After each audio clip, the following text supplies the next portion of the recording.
Tommy, what's up, beloved? Peace, bro. What's going on? Don't accept what people want to you if they want knowledge. You can lead a horse to water, but you can't make them drink. That's a fact. You cannot make them drink. You cannot make them drink. Some people don't even know that they're thirsty. Regular.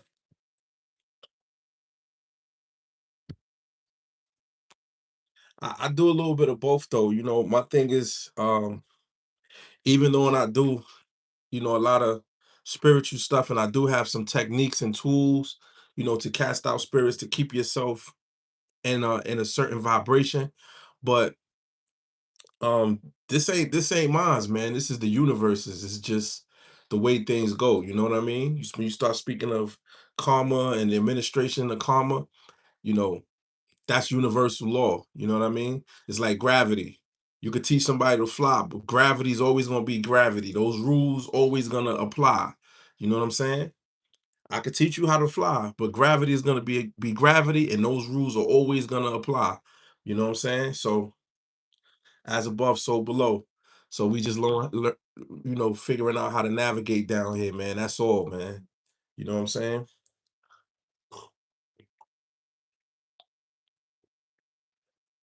But this is definitely my calling. This is what I was put here to do. And like I said on a few other lives, when I was a kid, when I was a child, when I probably was about 12 or 13, I started a game called SUA, Stick Up Assassins. And I just heard this one hot line from a group that went by the name of Onyx. And they had this song, Throw Your Guns in the Air. The song was called Throw Your Guns in the Air. And in the song, Sticky Fingers had this line where he said, Stick up assassin, tracking new reality. These motherfuckers shouldn't have made the automatic. And when I heard that line, Stick Up Assassins, even though we was already, robbing people and stuff like that, but we wasn't like a graffiti crew. And there was a bunch of, I'm from the Bronx, so there was a bunch of graffiti crews. Graffiti was the thing, and we was tagging up and stuff, but we didn't have like a crew, a umbrella that we all basically would go up under. So when I heard that Sticky Fingers line and he said stick up assassins, I said, man, I like that. Stick up assassins, because we was doing stick ups, right? So I said it. Then we was SUA, SUA, stick up assassins. Man, little did I know, me just having that idea and liking the way it sound. And also there was some Puerto Rican guys from my block, from my neighborhood. They was going by UA. UA stood for United Artists, right? They was going by UA. So what that meant was everybody who tagged up under them will put UA. So my name your name may be Tommy, and you'll put Tommy, you'll write Tommy, but you will always put UA, meaning that's who you was with. So there was some guys in the neighborhood who was UA, and they had some what we call fame, meaning you would see their name all over the city. On the trains, you would see UA, United Artists, right? So being that the Hispanic kids, they was older than us, they was UA, United Artists. So when I heard Stick Up Assassins, that said we was SUA. So we was SUA. They was UA and we was SUA. So we went over a lot of their artwork and started putting S in front of their UA. It got us in a little trouble. But I say that to say it spread, man. It was just me and a couple guys from the neighborhood. Shout out my son Mel and Jordell, my cousin Mike, my son Reem, Robbio, Mark, Hellrell, my son Murdoch Cole. It probably was like when I did it, my initial, core group of people, it probably was like 8 of us anyway. So once I said we was yeah, we was violating. That is a violation. So once I said we was SUA, it spread like wildfire, man. Everybody just started tagging it. So when you got, the core group of us, it might have been like 8 or 10 of us. And each one of those people had people that they knew.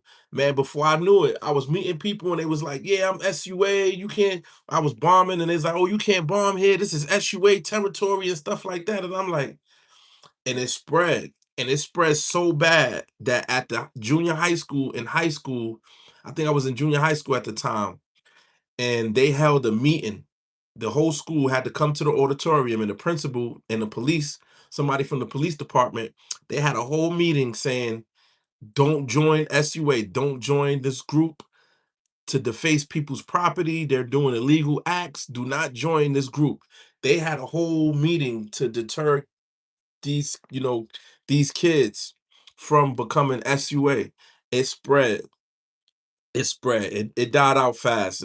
We probably had about like 3 years, 3, 4 years, real good 3, 4 years, because once the mid 90s rolled around, half of us was in jail selling drugs, and the other half was off to college and doing productive things. So it didn't last. But yeah, and then that was the first thing that I ever led, and I watched the numbers grow. You know what I mean? And I watched people actually believe in something that I just made up from hearing a rap lyric, and I watched it grow. And the same thing happened to me in prison in Connecticut, you know what I'm saying? And the fact that, I was running around with, before Dipset was actually popping like that, you know, coming from New York and being out in Connecticut, out there, they was looking for people from New York to basically, they needed a go-to guy as far as being official when it comes to this blood stuff. And this is all negative stuff. I'm not, bragging about any of this, but there's a point that I'm making. There's been several times in my life where I have, led men. I was a leader of men, and I'm not saying that like I wanted to be it, or I thought about doing it, or this was something that, you know what I'm saying, I wanted to be. It just happened, and it continued to happen. Even to this day, it continued to happen. People tend to follow me, and when I went to this Christian halfway house in Bridgeport, all of the deacons and the pastors and the preachers, they would all tell me, "Boy, you have a calling on you. You have a calling on you." And at the time, I thought because they knew that I was, this was a prison halfway house. So people would leave from prison and go to this house where you had to report back to the house. But it was basically prison inside of a house, so to speak, right? And a lot of the pastors and deacons who ran these particular halfway houses out in Bridgeport, Connecticut, they knew that I was a gang leader. So when they all would tell me, "Boy, you have a calling on you. You got to lead these brothers to Christ." I thought they just, because I was a gang leader, they were saying I had a calling on me because they felt like if they could change me or make me a Christian, then I could make these young brothers Christians. I didn't really see what they saw in me. You know what I'm saying? But they would all tell me that, and it got to the point where I started to believe it. And it wasn't until after I had my spiritual awakening that I began to see, because I was doing things uncommon. I was still around gangbangers, I was still around murderers, I was still around drug dealers, but I had changed. And even though I wasn't preaching my change, people saw my change, and I seen people wanting it. You know what I mean? I'm talking about hardened criminals. I seen people wanting it. I seen people on Rikers Island when I dropped my flag on Rikers Island. I had people coming to me, asking me how to get out the gang. I gave a story on the last live about the brother Tyrone Howard, who unalived the New York City cop, and he was one of them. But it wasn't just him. It was, that's the story that I tell the most, because he actually ended up unaliving a cop in 2015, and he came to me. Tyrone Howard, y'all could Google him. He came to me. His name is Nut. I knew him as Nut. He came to me and he was asking me how to get out the game.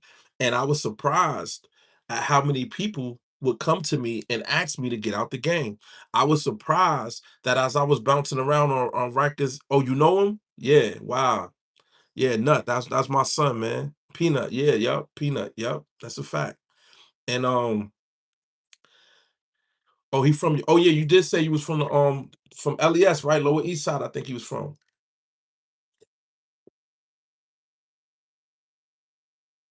Yeah, yep, that's right.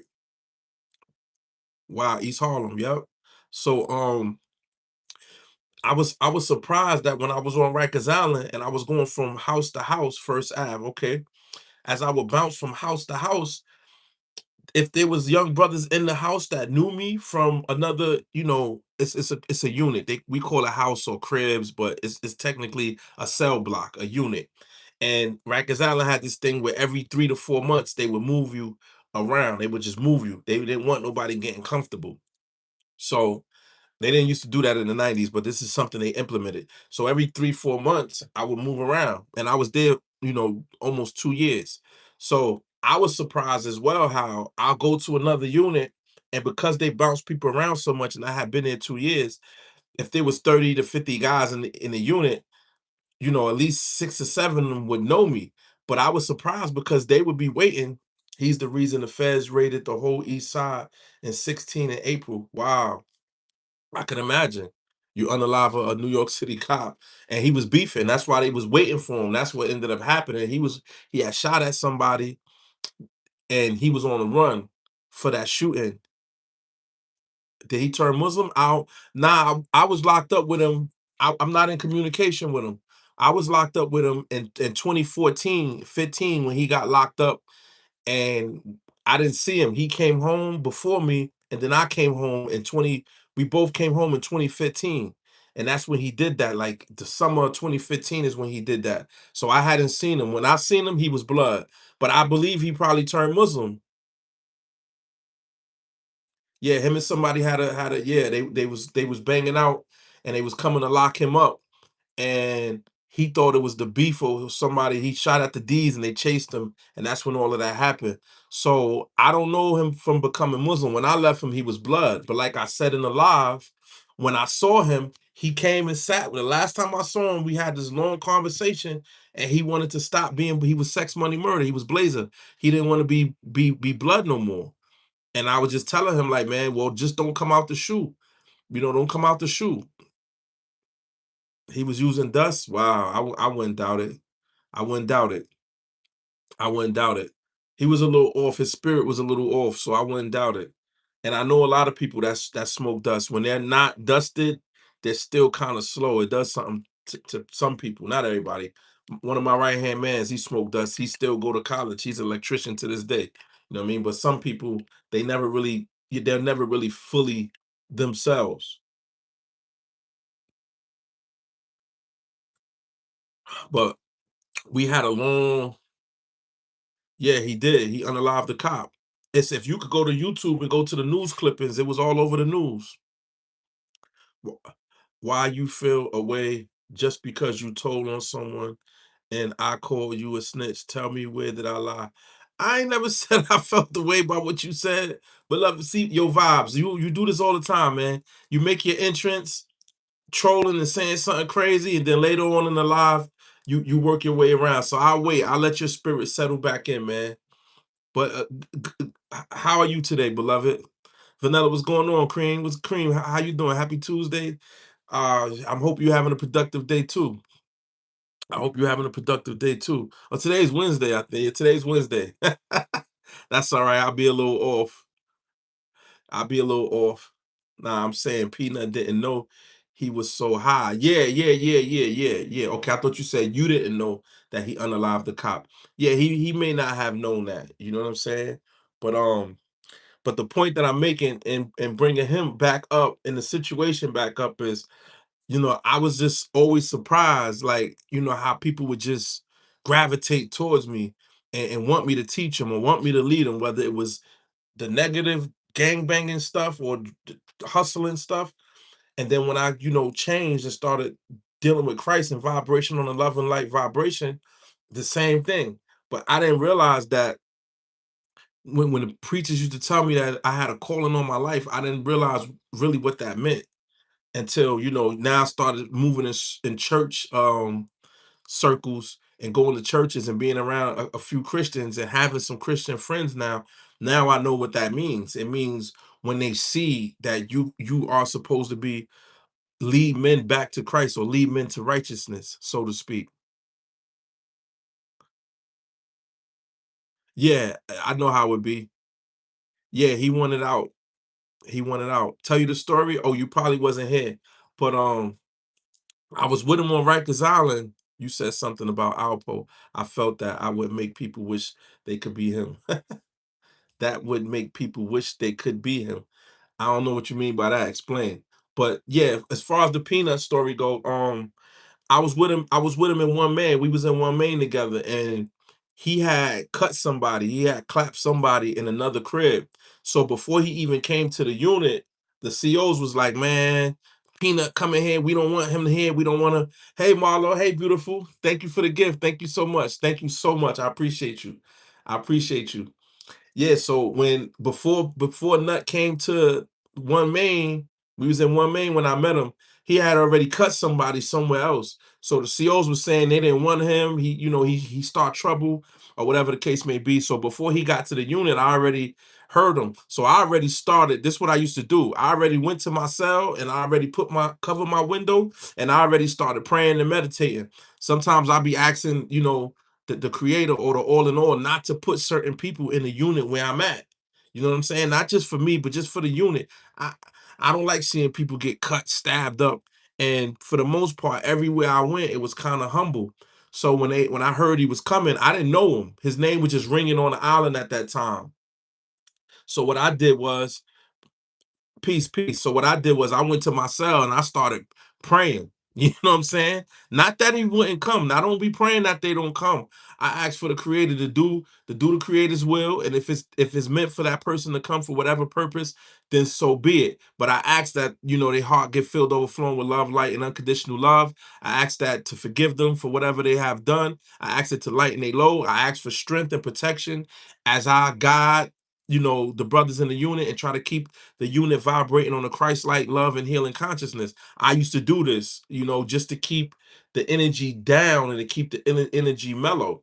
So, oh, I appreciate you. I love it too. I always put it up. It's one of my favorite backgrounds because if you look at it, where Jesus sit, if I'm sitting, I'm right where he's sitting.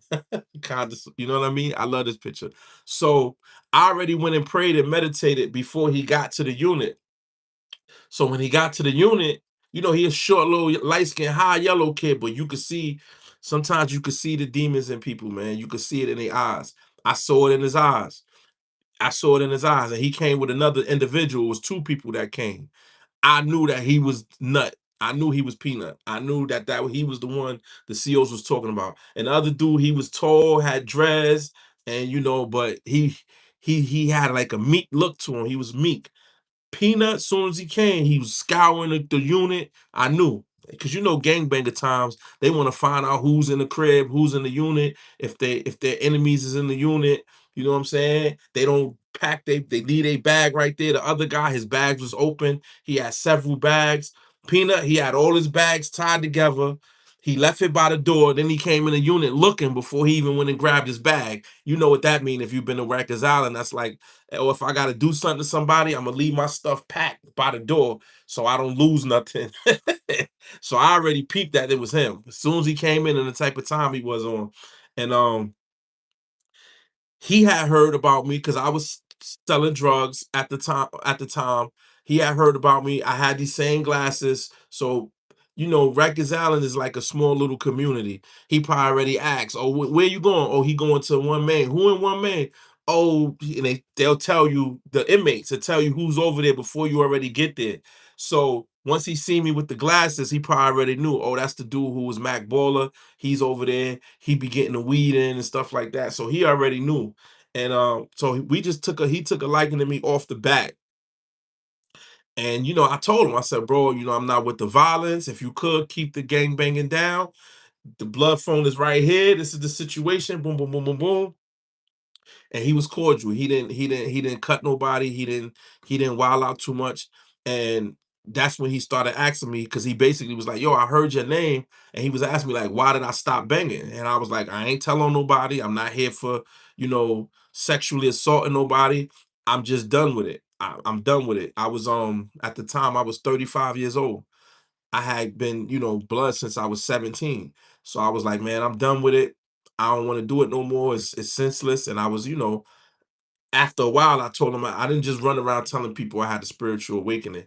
Once we kind of got real cool, I began to tell him, and he would come to my cell, and I would speak the gospel. I would tell him a little bit about, how the creator was saving me and kept me out of situations. I would tell him that we were light beings and we had eternal life.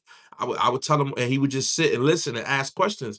And then one day, after being there with him for probably about 2 months, no, it wasn't that long. We probably was there about a month because then he had to go do his box time. He had to go to the box for the cutting that he had done. And then one day he came to me like this the last time, and he asked me how do I get out? How did I do it? Because he wanted to get out the gang. And I told him, I said, man, you know, just go to the yard and tell him. And he was like, nah, he felt like he wanted to cut somebody and make an example and say he wanted out the gang. They call it shooting your way out the gang, meaning you do so much violence to your own gang that they let you go.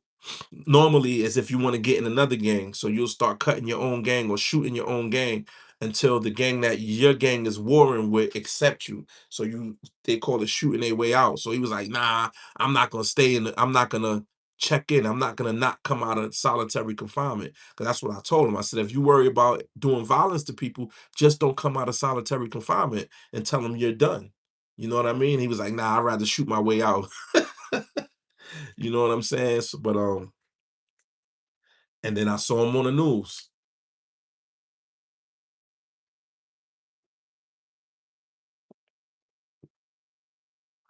upholding his real image. Yeah, hold on.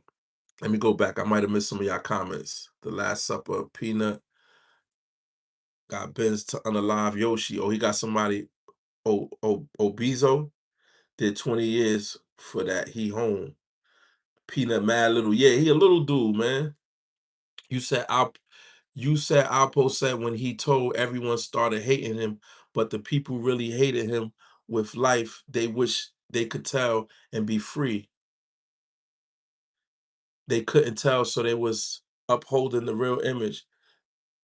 Yeah. Yeah, I got the encyclopedias. Yep, I got them. I got every last one of them. That's what Magoo did. Yeah, a lot of man, you see a lot of people in the penitentiary stuck. You see them. You see them. There's a saying they say that in the feds, there's three type of people. There's people who told, those who wish they told, and those who had nothing to tell. I don't really agree with that. I would say there's four. It'll be those who told. The second type of person would be those who wish they told, right? And those who didn't have nothing to tell. I believe those who told and those who wish they told are kind of the same. And then there's a fourth type. And I know the fourth type. These are people who live and die by the street code, who love the life. They love to unalive people. They love the gang life. They love the violence. They love the culture. They live and thrive off of it. These are people who have direct spiritual attachments to demons. These are people who are feeding a multitude of entities. These are people who I believe some of them may not even be in control of their vessel anymore. They may have unalived so many people and done so many satanic rituals unbeknownst to them that they're actually sacrificing human beings. They don't realize it after a while. I believe some people have so much strong spiritual attachments that then that they become possessed, that they're no longer the person their mother gave birth to. I believe that. I've met brothers who speak in third person. I've met people who speak in third.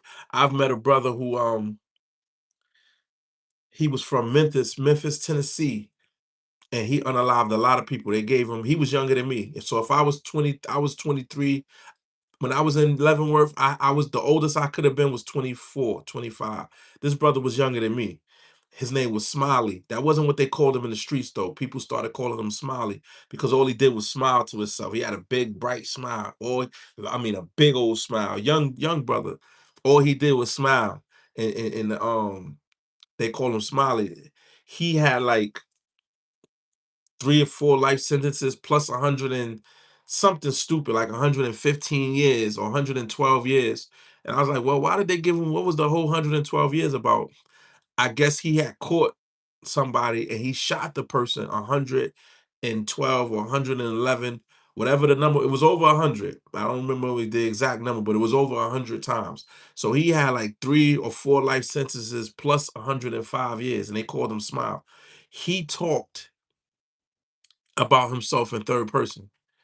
He was like, "Yeah, because smile, smile and smile." He's like, but me, I don't be wanting to do it to people. But smile, man, he can't. I can't tell him what to do. He used to talk like that, like he was talking about a totally different person, but he was talking about himself. And he wasn't like in prison the whole time I was with him. He didn't, unalive nobody or stab nobody when I was around him. But his eyes, it's all in the eyes, y'all. His eyes, there was nothing, nobody was home, man. Nobody was home. And the entity used to go in and out so much that he would speak about himself, or his natural self would speak about the entity as if they were two totally different individuals. I can't make this up. That's like Diggs, 12 life sentences plus 105 years. Yeah, that's no appeals. Yeah, they do that to people they don't want to come out. That's people that they don't want to come out.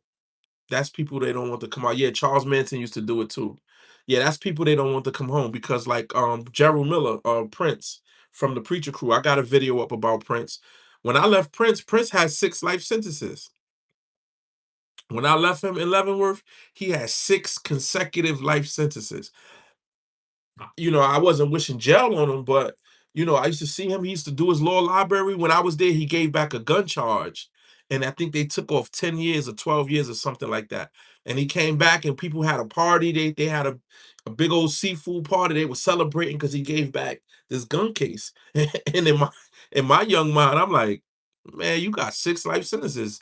You got to give back more than just a gun case. You know what I'm saying? But it gave him and other people hope. And then look, Gerald Miller is free. He's up here. He's on YouTube. He has his own podcast. I think it's called Gerald Miller. I think it is. But he was down with the Supreme Team.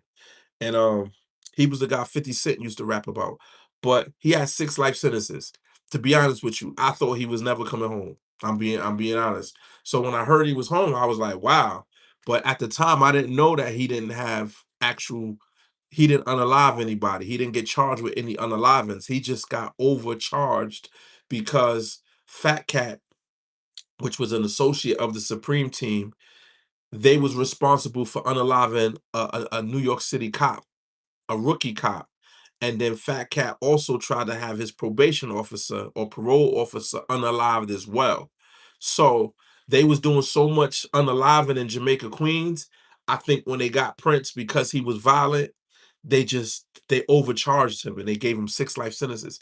I thought he had I thought he unalived a few people, but he didn't unalive anybody. So that was one of the reasons why he was able to get out because they overcharged him. But the reason why I'm bringing them up is because people like that, if a person could come home with 6 life sentences, this is why, in the penitentiary, I seen people with alarming amounts of time. I didn't even think they could give somebody as much time. The craziest time I heard was a guy from Louisiana named Nate Doctor. They called him Nate Doctor. And it wasn't until I got out of prison that I realized that BG used to rap about him. BG, who was down with Cash Money Records from Louisiana, he had a song where he said, "I catch bodies like Nate Doctor." Well, I met Nate Doctor. Chubby guy, big bifocal glasses, and he walked like a penguin. God forgive me, I'm not so bad about the brother, but I'm telling you, he was a heavy set, jet black brother with thick bifocals, and he walked like a penguin. No, the eyes were gone. Nobody home. Nobody home, y'all. Some people you can see the entity. They could be laughing, they could be joking, because the Joker, they have entities, the Loki spirit. If you know Loki from the Norse thing, the Norse pantheon, right? He's a jokester god, he's a trickster god. So sometimes you have these spirits and they're jokesters, they're tricksters, they're sadists. This is where sadists come from. A person could be unaliving somebody and be laughing and then joke about it, right? Frost used to laugh and joke about John Cuff. He used to laugh and joke about people that he unalived when I was in a cell with him. He just laughed about it all the time. So it doesn't, a person who has a spiritual attachment or feeding a deity or a demon through unaliving other human beings, it doesn't mean they're walking around with their face all screwed up. Not everybody, or mean. No, some of them come laughing and smiling the whole time. But when you look in their eyes are not matching the smile. It don't match. There's nobody home. I don't know how to explain it. It's just like a cold stare. It's like cold. There's no essence. There's no spirit in there. Maybe that's the soul. Maybe I don't know. That's how nuts eyes were, bro. He was always gone. Yeah, he was. He was. I saw it in him the first day I met him. That's what I'm telling you. When the COs was saying they didn't want Nut to come to the unit because he cut somebody and stabbed people everywhere he go. And when him and the other guy came through the door, I was right there at the front bubble. I was on the phone. You know, if you've been to Rikers Island, the phones is right by the bubble in most units. And I was on the phone when he came through, and I was already looking because I had already prayed for him. I already prayed for the unit because I didn't want to see nobody get cut. You know, I didn't want to see nobody get cut. I didn't want nobody to get cut, not on my watch. So I had already prayed. I already heard he was coming. And I was standing there on the phone, and that's how I knew who he was. Because the other guy looked like he should be the guy. He was big, tall, the other guy with dreads. And then here come this little light-skinned little dude. But I knew as soon as he came in, he went right past the bubble and he was looking in the unit already, just looking with his bag. The way he had his bags tied, sometimes people you could be a professional crash out. And because I was, I'm a not at that time, y'all, but because I was older, but when I was younger, I was like him. I was just like him. And it's a way you tie your bags up to where you could sling them over your shoulder and carry them, and you position your bag in the beginning of the unit, then you go check the unit out just in case you do something to somebody. Your stuff is secured as much as you can secure your stuff in clear plastic bags. You tie it in such a good way that it'll take somebody time to go inside your bags. And he had his bags. It's just a way it's sickening, y'all. And I don't even, I hate going back into it, but it's sickening how you could be programmed to disseminate violence and you could be programmed to do mayhem and destruction. And it's a spirit. So you guys will walk the same, you'll look the same, you'll move the same. Y'all characteristics will be the same because y'all both sharing in the spirit of mayhem and destruction. It's a characteristic. So the way he walked, the way he carried his bag, the way he surveyed the unit, I knew. And then as soon as he looked at me, I saw that stare. It was a blank stare. It's that nobody home stare, I call it. There was nobody home in that young brother. You know what I mean? But he was fighting. His name is Tyrone Howard. Every now and again, Tyrone would come to my cell. Nut wouldn't come. Tyrone would come and he'll sit down and he'd be like, man, big bro, you know, how's this and how is that? And I'm telling them about spiritual attachments and I'm telling them stuff. And then sometimes too, yeah, energy is very real. The energy is very real. Sometimes, y'all, I seen another brother up here. I wish I seen his name. I started following him a few days ago. He was from Chicago. And I clicked onto his video because it said how my gang leader something about my gang leader being satanic or following a demonic gang leader, something like that. And I clicked on the video and I was watching the brother. I wish I knew his name because I would tell y'all so y'all could watch his video too. But he was describing a guy who he unalived a bunch of people and they was in the streets together. And the way he described his brother and the things that he said the brother did and what he saw is exactly what I experienced. I know for a fact that that brother's telling the truth and that he's real about what he's saying. I wish I knew his name. I would find it. But if you put it in the search engine on YouTube, it says how my gang leader was the devil, or how I followed a demonic gang leader, something. They had red words. He was a light-skinned brother, lighter than me. I can't remember his name. But anyway, in the video that I found, the brother was saying how this guy unalived a lot of people. He even had some officers unalived when he was in the prison. This is one of them brothers that I'm talking about that lived to unalive people. That's their glory. That's what they enjoy more than the money, more than sex, more than getting fly, having some people is rare, a group of people who live just for that. And what he said was when he would talk to this guy, he said the brother would look at him and be like in a trance. And the brother wouldn't realize that he was in a trance as he was speaking to him. I've had that happen a lot of times, especially when I'm speaking about when I get to mentioning Jesus and I get to mentioning Christ and I get to mentioning prayers and meditations, sometimes I believe. This is just what I believe. I haven't read this nowhere, but this is what I believe. Sometimes the entity will make the human tap out, meaning it won't allow the human to hear what you're saying. I promise you. I promise you.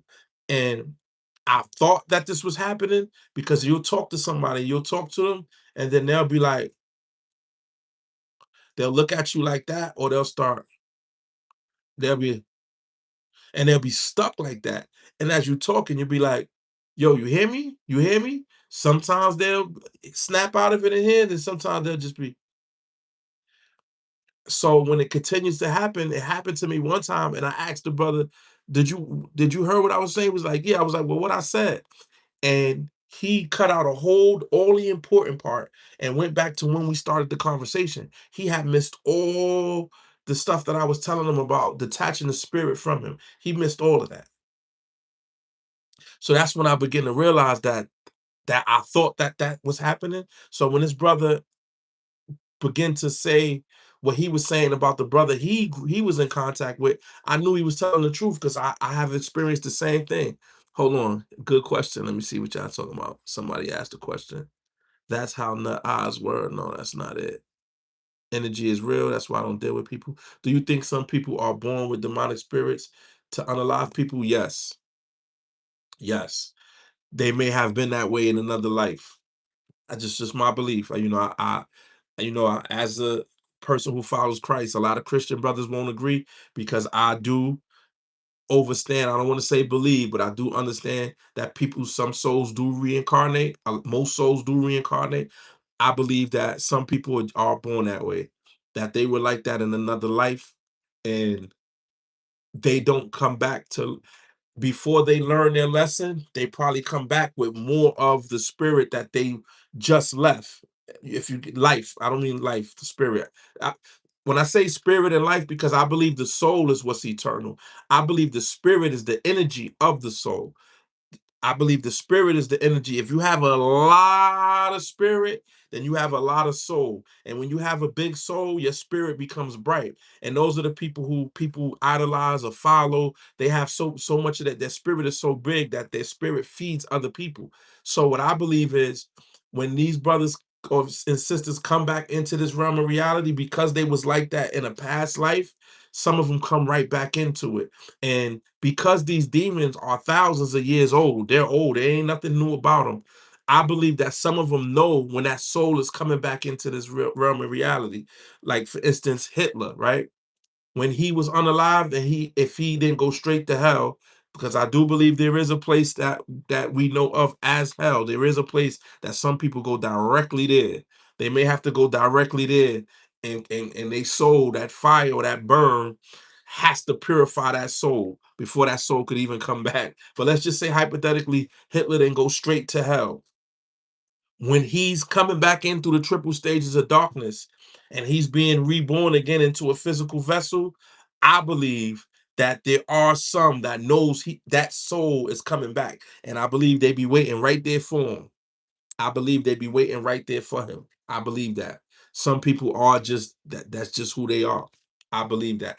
And the spirit of whatever that spirit is that tied itself to Hitler waits for him to come right back in and waits for him and waits. He knows him and he's waiting for him. He knows it's in him. He knows it's in his, and he keeps that soul trapped in that time loop. So that soul might be in that state for thousands of years as well.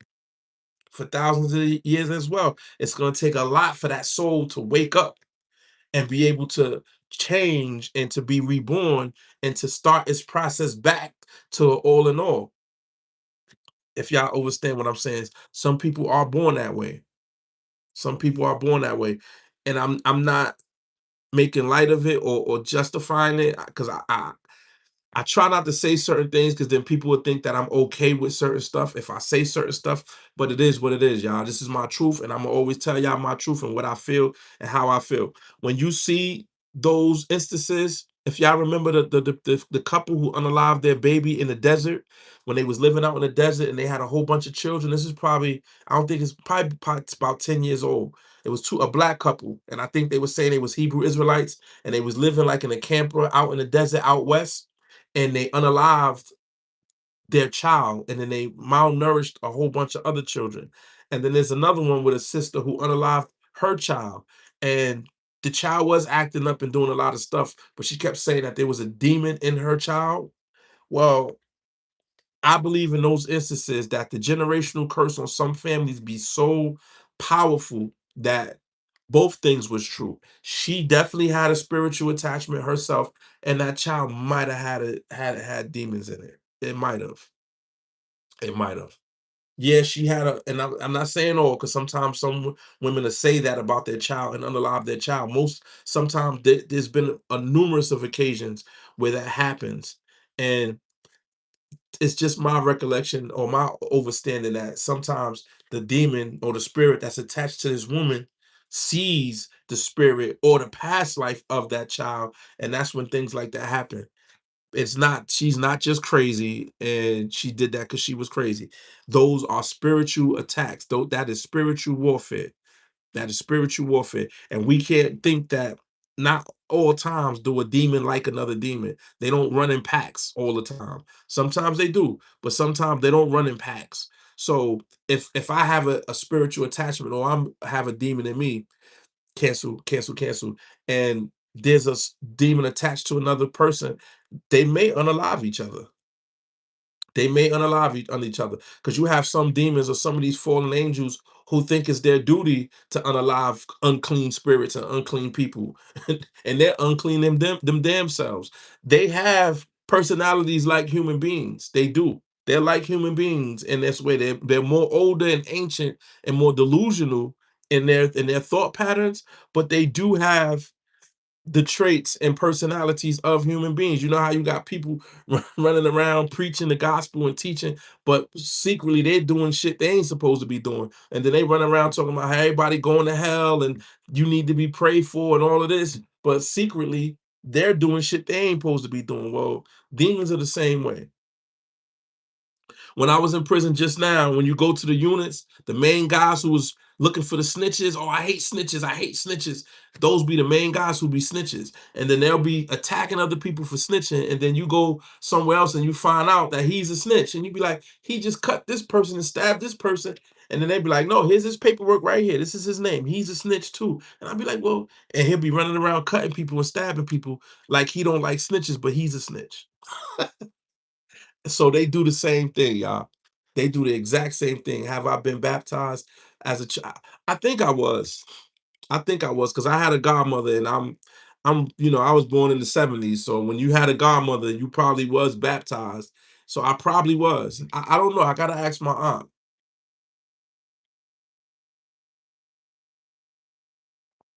I think I was though.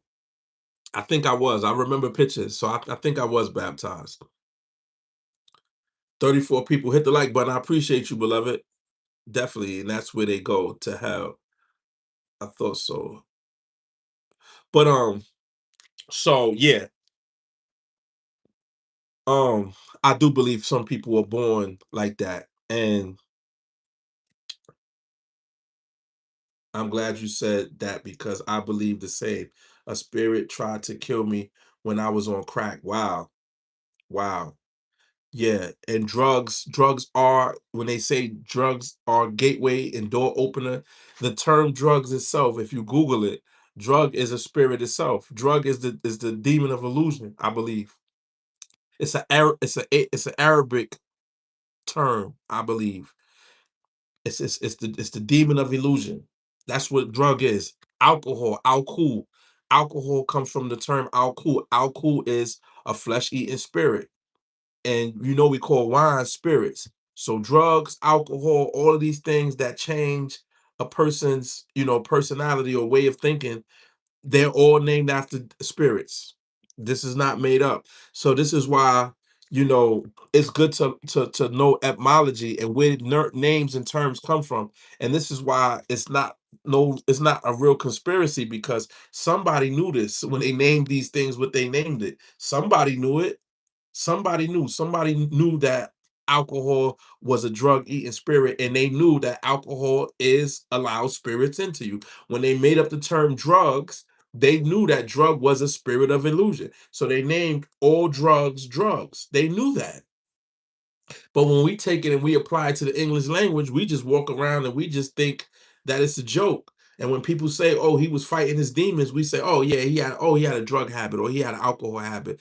And we say that that's what fighting the demons is, not really realizing that drugs and alcohol are gateways to demons and spirits, and that the person had a real demon or spirit.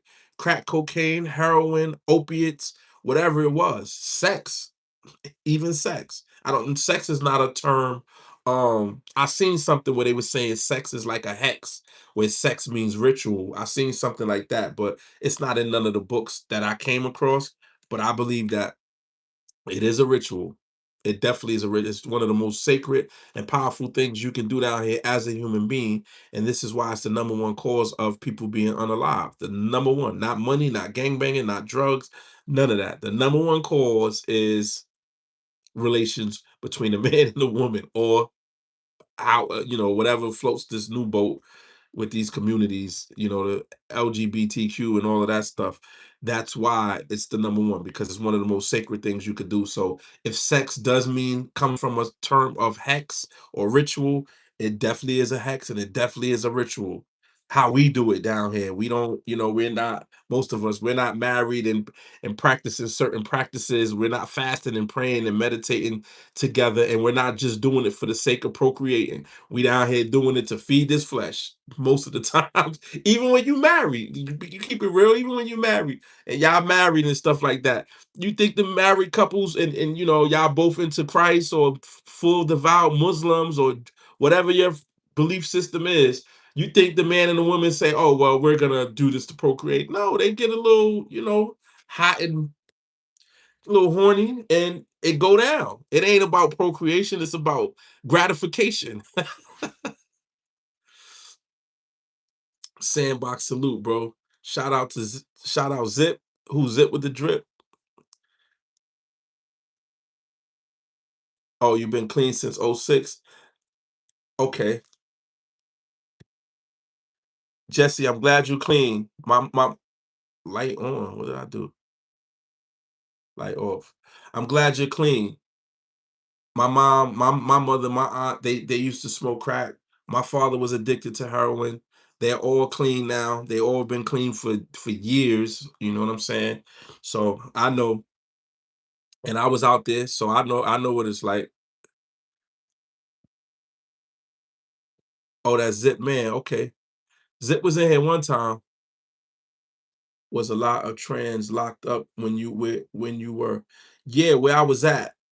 Yeah, there was a lot of transgenders. The last prison in my whole life, I never been around them in prison, but this last bit I was on, when I left the witness protection prison, they sent me to um Mariana, Florida.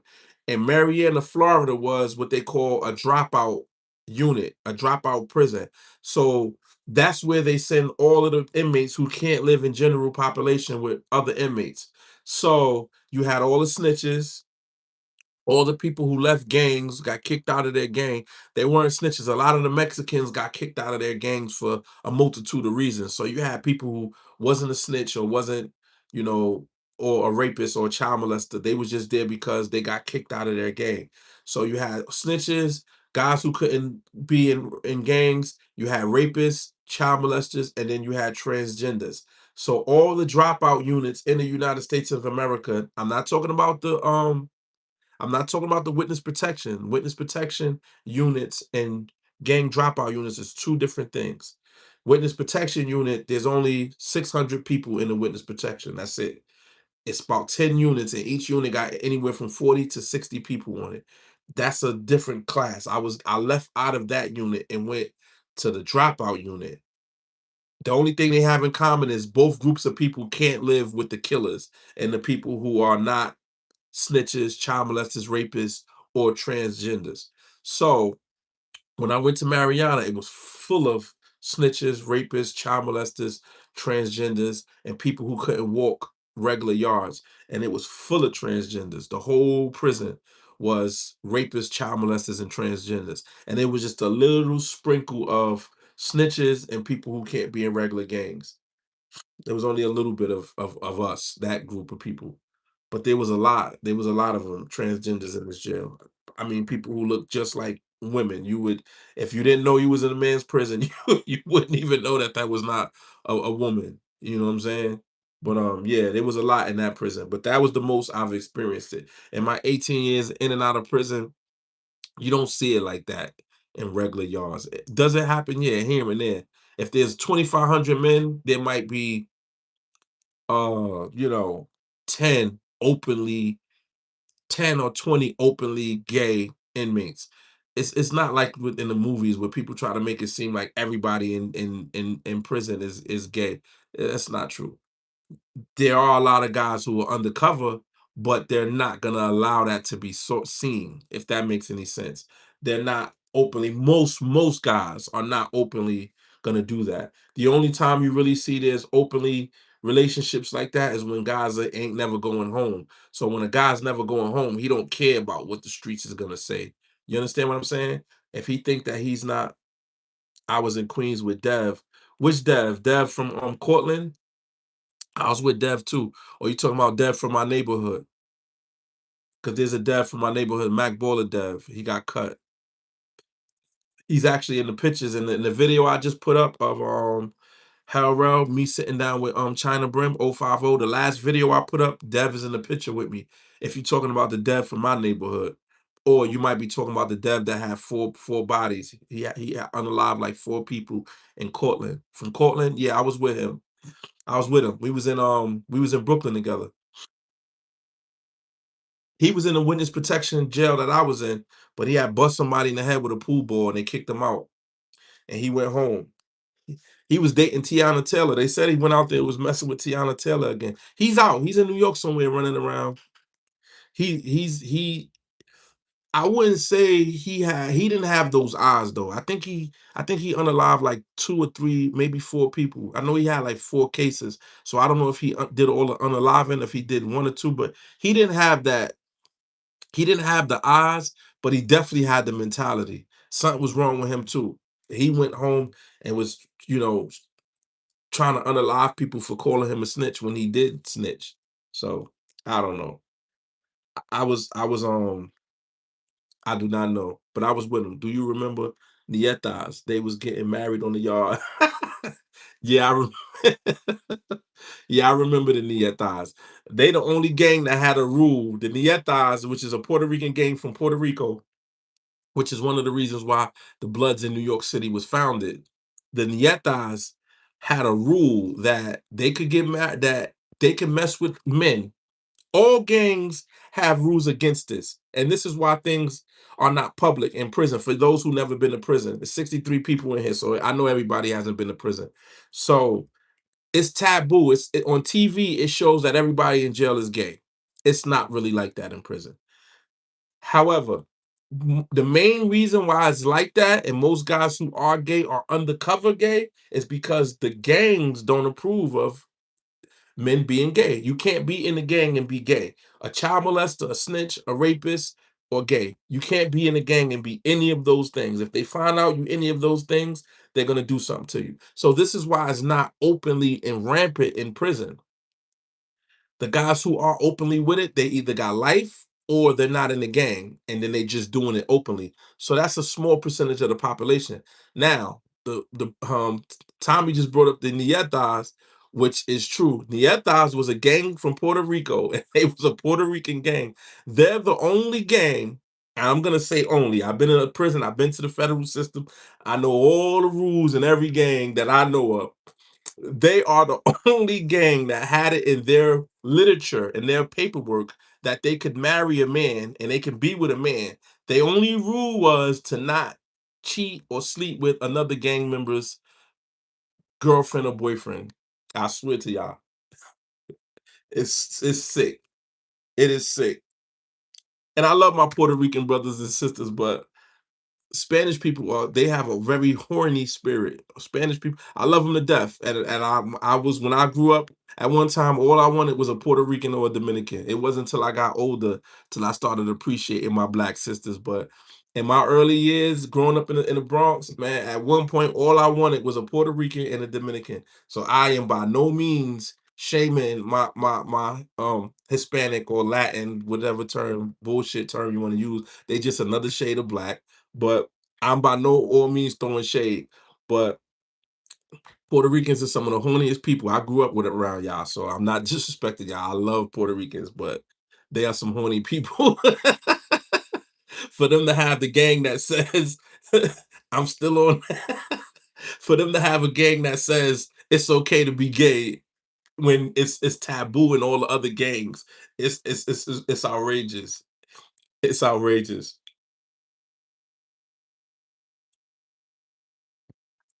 I never been to jail by the grace of God. That's a good thing. Well, jail kind of saved me. I had to go to prison, y'all. I say this all the time.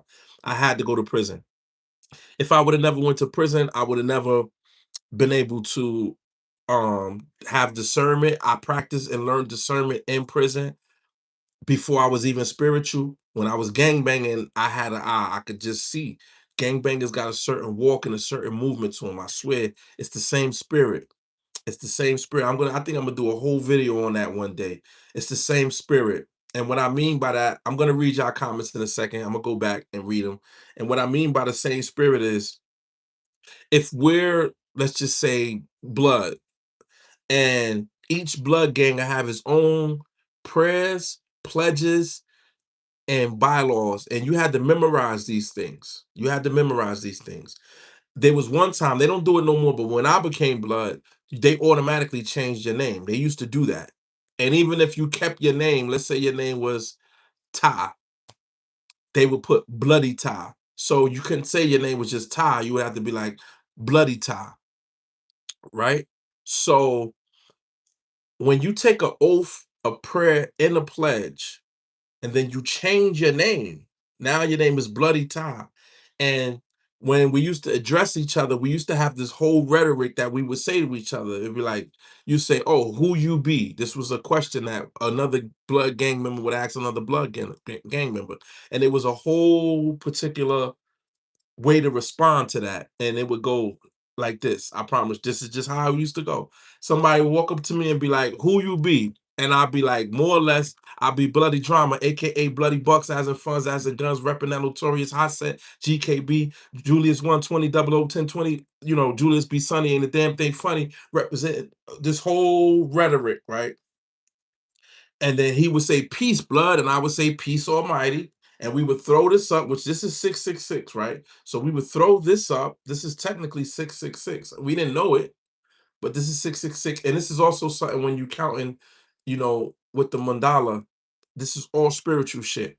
So, and maybe the people the founders of these gangs, maybe they didn't know this, but there was a spirit behind the scenes coaching somebody and having one of them put these things into play. I believe that wholeheartedly. If you ever read the gang book with the GDs and the vice floors and the 21 pyramids and all of these different, even folks was followers of Lord Satan, the gangster disciples, Latin dragons, Satan soldiers, and all of these things. I promise you, even if the person who made some of these things up didn't consciously know what he was doing, there was a spirit or attached to these brothers, giving these brothers this power and these insights, and they may not had even known what they were doing. I promise you, this is what happened because when you saying these things and you memorizing these things and you changing your name and you're throwing up this symbol and then tapping it over your heart and then saying these, I'm not gonna say the prayers and the oaths, but they're all death. The more death and destruction it sound, the more good it sounded. I'm not even lying to y'all. I would say to the Stonies, or I would say to the Billies, the other gangs, man, I like the part where y'all say, you know, I'm gonna honor the gang and I'm gonna shed blood and life for the gang and all of this. This was the rhetoric, and we were indoctrinated because you had to remember all of this shit. So you remembering all this shit, you change your name and you pledging prayers and oaths to an alliance to this 5-point star and this red flag. And these 5-point, 6-point stars and these flags are all symbolism. They're all symbolic. They're all um pentagrams and hexagrams and spiritual door openers and door closers, and we're not even knowing that we're vibrating this low, and we're accepting these things into our spirits. So I say all that to say there was a time, and I'm not making this up, I could be on a tier and I see a member come in and I knew he was blood. I knew it, the way he moved, the way he looked. And it's an actual, and I promise you, same thing with this drill music. When you see the drill rappers, how they're rapping and how they all move the same. It's the same movement, it's the same motion because it's the same spirit. It is the same spirit. It's the same spirit, y'all. Just like if you hang around a bunch of Christians all the time and you'll start talking like them, you'll start moving like them, you'll start acting like them because it'll be the spirit of Christ. It'll be the spirit of the God that they serve and the God that they believe in, and it'll come upon you. Even if you still sin or do stuff outside of the Bible, not saying they all become good or they all become bad. No, you're gonna have that spirit though. You're gonna talk like them, you're gonna walk like them, you're gonna move like them. You could talk to a Christian and you know they're a Christian without them saying they're a Christian by how the way they talk. Same thing with a Muslim, same thing with a Christian, same thing with a Jew. It's a spirit. And prison, I had to go to prison to learn these things. Me personally. If I didn't go to prison, I wouldn't have had discernment. I wouldn't have been able to study. God had to take me out of society 6 times for over a year. I did 6 bids, and what I mean by that, the smallest bid I ever did was 18 months. That was the littlest one I had. So for 6 times, I've been out of society for over 18 months, and I never learned my lesson, not one time. Every time I went in there, I try to figure out a way to beat the system. I compare it to me. I got my driver's license for the first time at 45 years old, 2 years ago. And I never had a driver's license because when I actually was was not I was an outlaw, and not only was I an outlaw, I'll go in there on a day to take the test and try to take the test without reading the stuff. And when my baby mother be like, "Boy, just read the stuff," and I kept failing by 1 point, 2 points, 3 point. I almost just passed. And my thing, and my stinking thinking, I was like, "No, I'm a pass. I don't gotta read they books. I could do it. I don't have to." I almost did it without it. And I was adamant about not reading the book and going in there and thinking I was gonna pass the written test.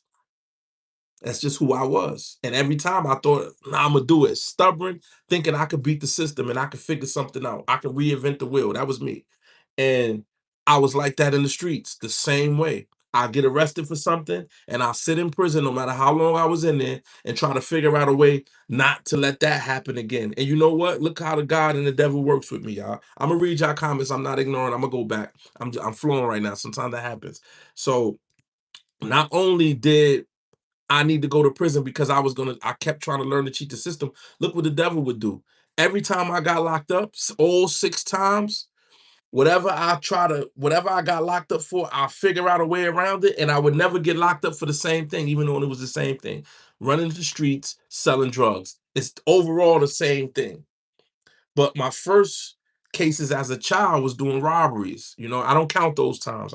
I probably been in jail. If I count up all of them, it probably equals up to 2 years with 6 months here, 3 months here, 6 months here. This is before I was 17 when I went and did my first bid for 18 months. I did 18 months. That's my first bid. So from 17, I've been in jail 6 times for more than 18 months. Before 17, when I was in New York, I was in and out of Spofford for robberies a bunch. We just kept robbing, robbing, robbing. Those times I never sat and think because I never sat in jail. I'd be there for a month, 3 months, 4 months, come home, 2 months, 3 months, come home. But when I was 17 and I went to jail for 18 months, I got arrested for a shooting, and then they came in the house and found some drugs. So I sat and I plotted. And I said, you know what I'm gonna do this time differently? I'm not gonna keep my drugs in the house. And I got out and I'm not gonna sell the drugs myself, even though I didn't have a cell. So I got out, and what I would do now is I would keep my drugs somewhere and I would live somewhere else.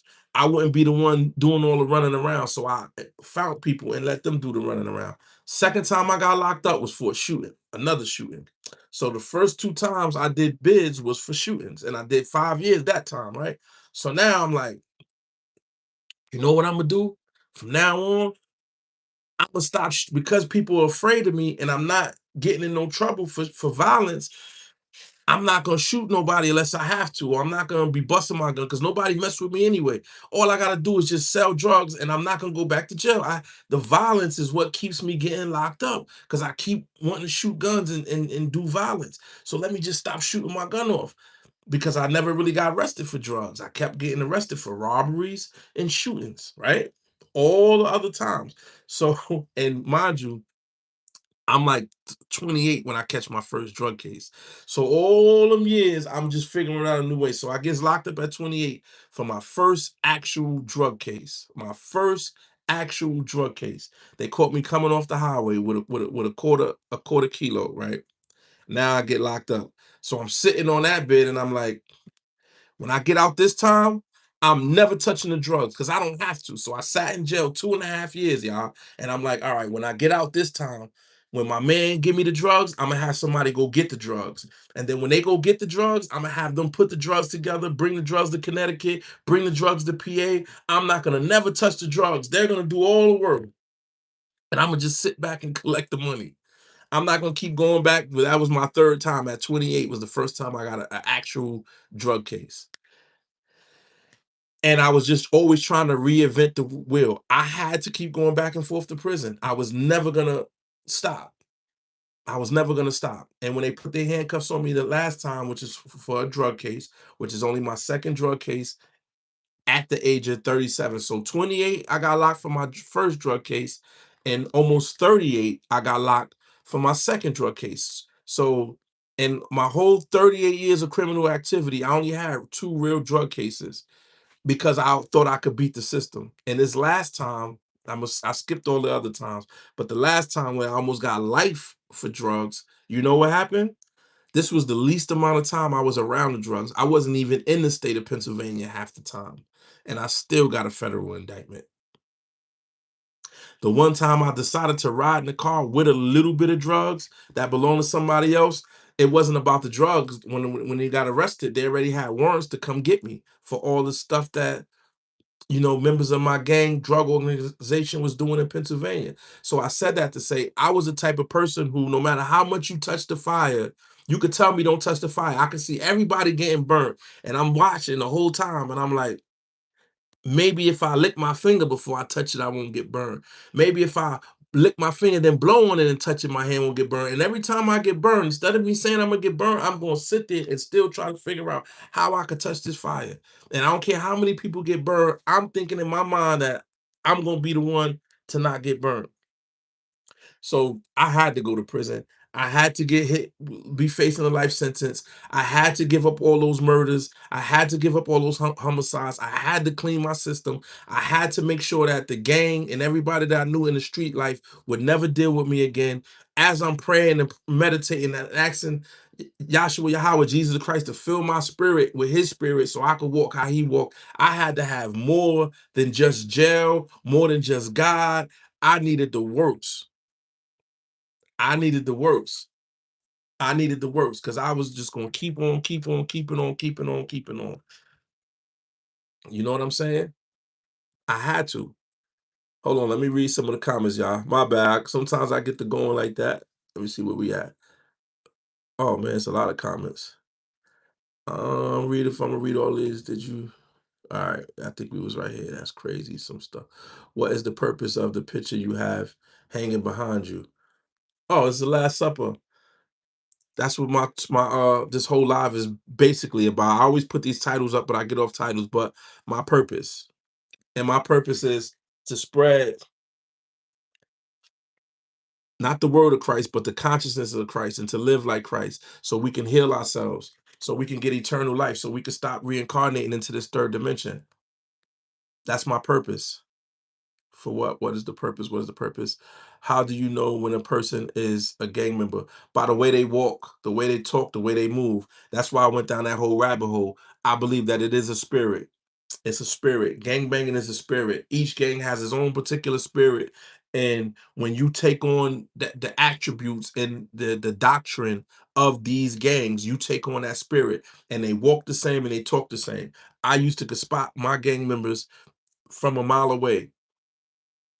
I used to could tell a Latin king. I used to could tell what gang a person was in. I don't know how, but it's just the mannerisms and the way they moved. And then something in my spirit, which was discernment before I was even, had Christ-like consciousness, before I was even had my spiritual awakening. I guess just being in the streets, if you call it that, you know, it, God is not the only one that gives discernment sometimes. The good guy, I should say. Bro, you got good minds. I appreciate y'all. Thank y'all. Interesting. I have to watch a lot of shows about a lot of different gangs in the world. Bro, did you ever meet Disco Baller? I know Disco personally. I know Disco before Mac Baller. Do you have any tattoos? I don't have no tattoos. Not one tattoo do I have. I never got tattoos. I was afraid of needles. It's not even a spiritual thing. I just don't like needles. And then I did read in the word where it say they tattoos the name of their gods on their flesh. And the same way, if I put love and light on this water jar, right? And if I write love and light on this water jar, the same way it'll program this water with love and light, the same way what you put on your flesh, your vessel, I believe it will give you a spirit or whatever you putting on your skin. I believe that. If you write something on the outside of a vessel, that vessel is going to have the spirit of the words or the spell, because that's what it is, a spell. When you spell something on your flesh, you will have us the spirit of what you spelt on your body. So going to get these women and men tattooed on your flesh, I believe this is something to that. Dollar bills and gangs, and most gang members tattoo their gang on themselves. That's a part of the spirit. So not only do you mentally remember all of this rhetoric, not only did you change your name or add something to your name which changes your energy, now you have the gang tattooed on your flesh as well. It's tattooed on your brain, it's tattooed on your flesh, it's tattooed on your spirit. You are what you eat. All right, let me keep going to get to. I'm gonna try to read all your stuff and then I'm gonna get back to what I was saying. Do I have any tattoos? No. What you call a what? A guesser? I don't know what you meant by that. Sleepy Smurf. You're what you call a guesser. Did you say something else before that? Uh, I don't know what you mean by that. Let me see. Let me see. On the motor vehicle test, the drunk questions always got me. They all got me. I would get so close and I just kept doing it. Excuses is your lifestyle. Sleepy Smurf, I don't know what you mean by excuses is my lifestyle. I don't really make excuses. I'm just being honest about the mind state that I was in. Some of the things that I'm saying is I'm giving you the person that I was and the mind state that I had. So I have to be honest about the person that I was and the mind state that I had, if that makes any sense. So I don't think I ever really made excuses. I kind of carried all my shit with me. You know what I'm saying? For real, for real. Like I always blame myself. I did. I didn't really blame nobody else. I always blame myself. Even with the gang stuff, I made a decision to be a gang member, and I was automatically a leader in the gang member, so I never really took orders from nobody. That's been my life. So when you're somebody who pretty much had control over your life and your decisions, there's no really excuses because there's no one to blame. I could blame society that my mom was smoking crack and my father was a heroin dope dealer, pimp. I could blame the world for that, you know. I could blame society for having a liquor store on the corner of my block, growing up in the Bronx and running around the South Bronx and being raised in the environment I was raised in. I could blame all of that. But guess what? My cousin, who was only a year younger than me, grew up in the same house that I grew up in, the same conditions, other than the fact he didn't even know his father. And he went to the army. He went to the army, I went to prison. So I could use that as an excuse. You know what I'm saying? But no, we don't make excuses. I made the decisions that I made. You know what I'm saying? Now, if he was the oldest and I didn't fight all his battles and people didn't respect him because of me, maybe he'd have been forced to be more tougher, more of a street dude, and maybe he wouldn't have went. You know what I'm saying? I don't know. But we're not gonna make excuses. We can't make excuses. We have free will, all of us. Now, granted, you know how they say you can't. Somebody say you could lead a horse to water, but you can't make him drink. But if you surround that horse with water and he's stuck on the island, guess what he gonna do eventually? Drink. He gonna have to eventually. You know what I'm saying? Let me see where we at here. Self-taught cults. The system is beatable. What system is beatable? Sleepy Smurf. This because if you're talking about this system, the driver's license and all that, it is beatable. Declare your nationality, you could become a sovereign, and you don't have to adhere to these British laws and the laws of the monarchs. Because to be free is to be a man or a woman of the Most High Creator, and for that to be your judge and your jury, and for your own household to be your kingdom. Because we all are supposed to be kings of our own imperial court, which is our household.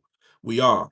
There should be no one that we paying all these taxes and laws and all these shit that we pay to, and we have no power here, none whatsoever.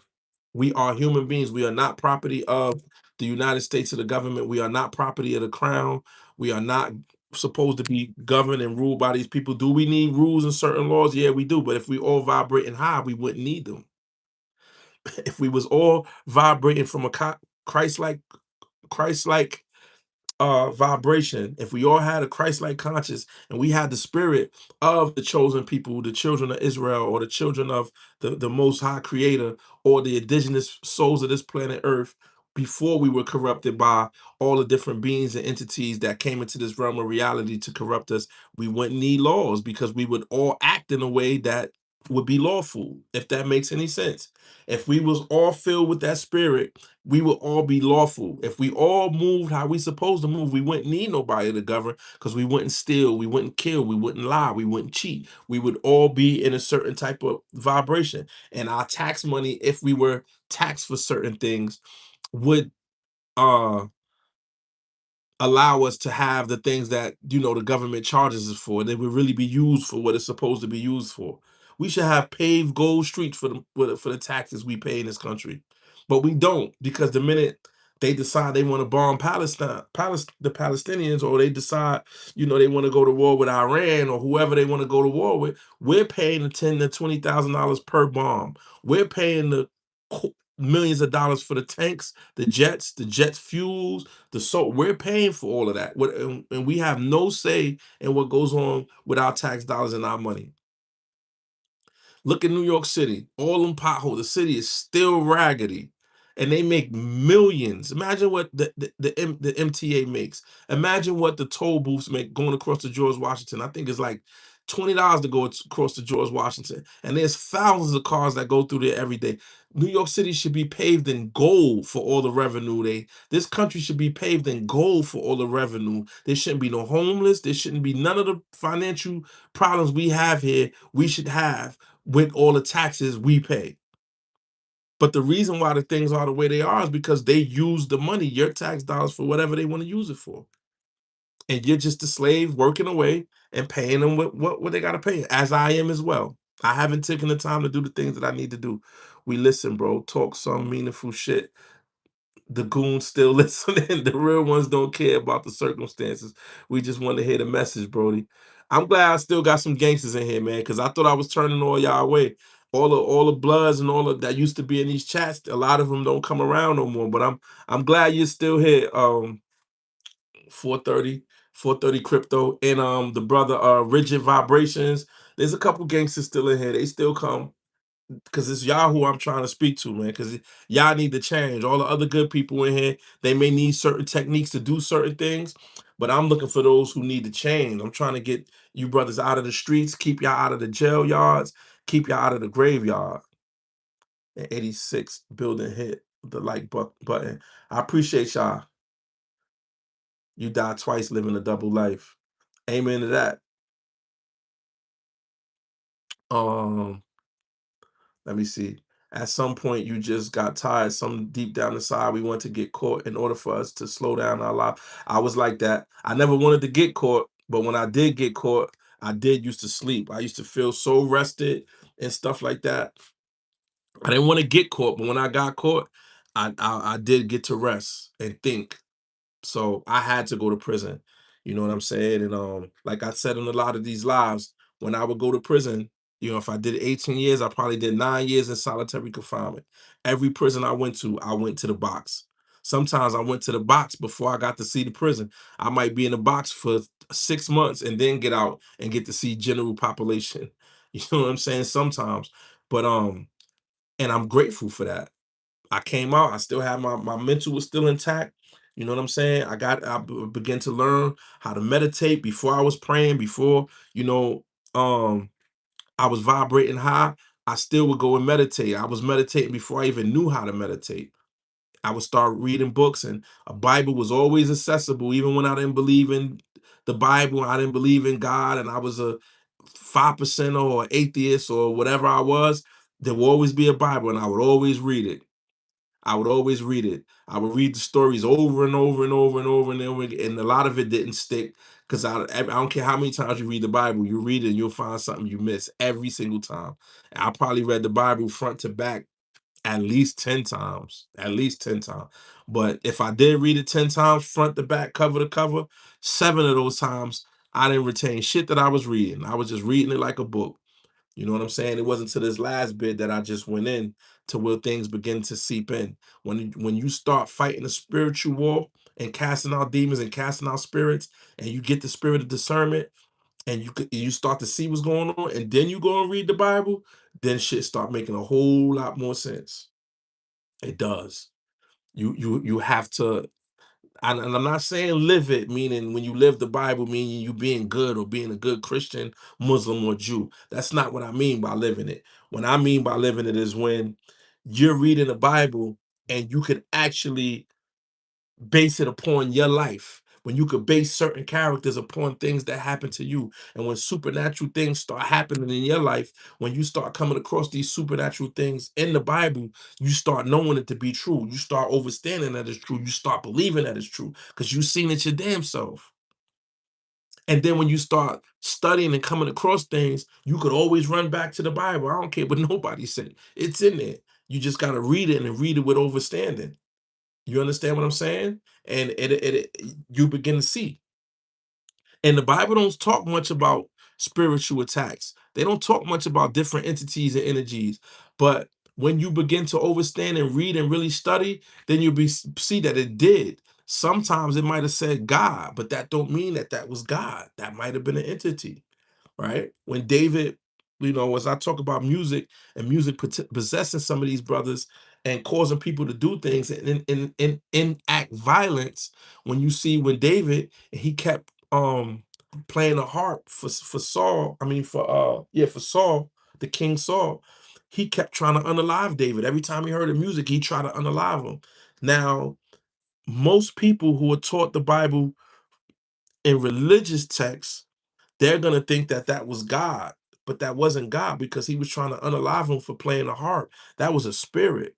And it said it a few times, the spirit of anger or the spirit of anger. Yeah, I think it says anger. Most Bible says anger. A spirit of anger came over Saul, and he tried to spare David for David playing the music. But when you read with discernment, then you get to see Saul trying to unalive David for playing the harp is no different from these drill rappers trying to unalive each other from hearing these drums and this percussion. It's a spirit. Music, music. It'll inspire. It will inspire means a spirit enters and gives you a feeling or thoughts. So when people say I was inspired, that is a spirit entering the person. That's what inspired means. This is what music does. It inspires. So with these vibrations, the harp or the drum, those instruments send stream waves through or vibrations through this realm of reality. And those vibrations go into your neurological system and it enters, your bodies and it can program you. it gives you feelings of whatever the lyrics is or whatever the vibration is that's coming across in the music. If it's heartache and you listening to Anita Baker, when you hear Anita Baker, you start thinking about Jerome and how y'all broke up, and you be sitting there ready to cry. Or you listening to Summer Walker, or you listening to you know, whoever the new ones is, and you listening to them, you if they talking about being hurt by a man, you're hurt by a man while you listening. If they talking about being in love, you're being in love. And sometimes you go back to when you was in love or who you was in love with when that Mary J. Blige song came out. You understand what I'm saying?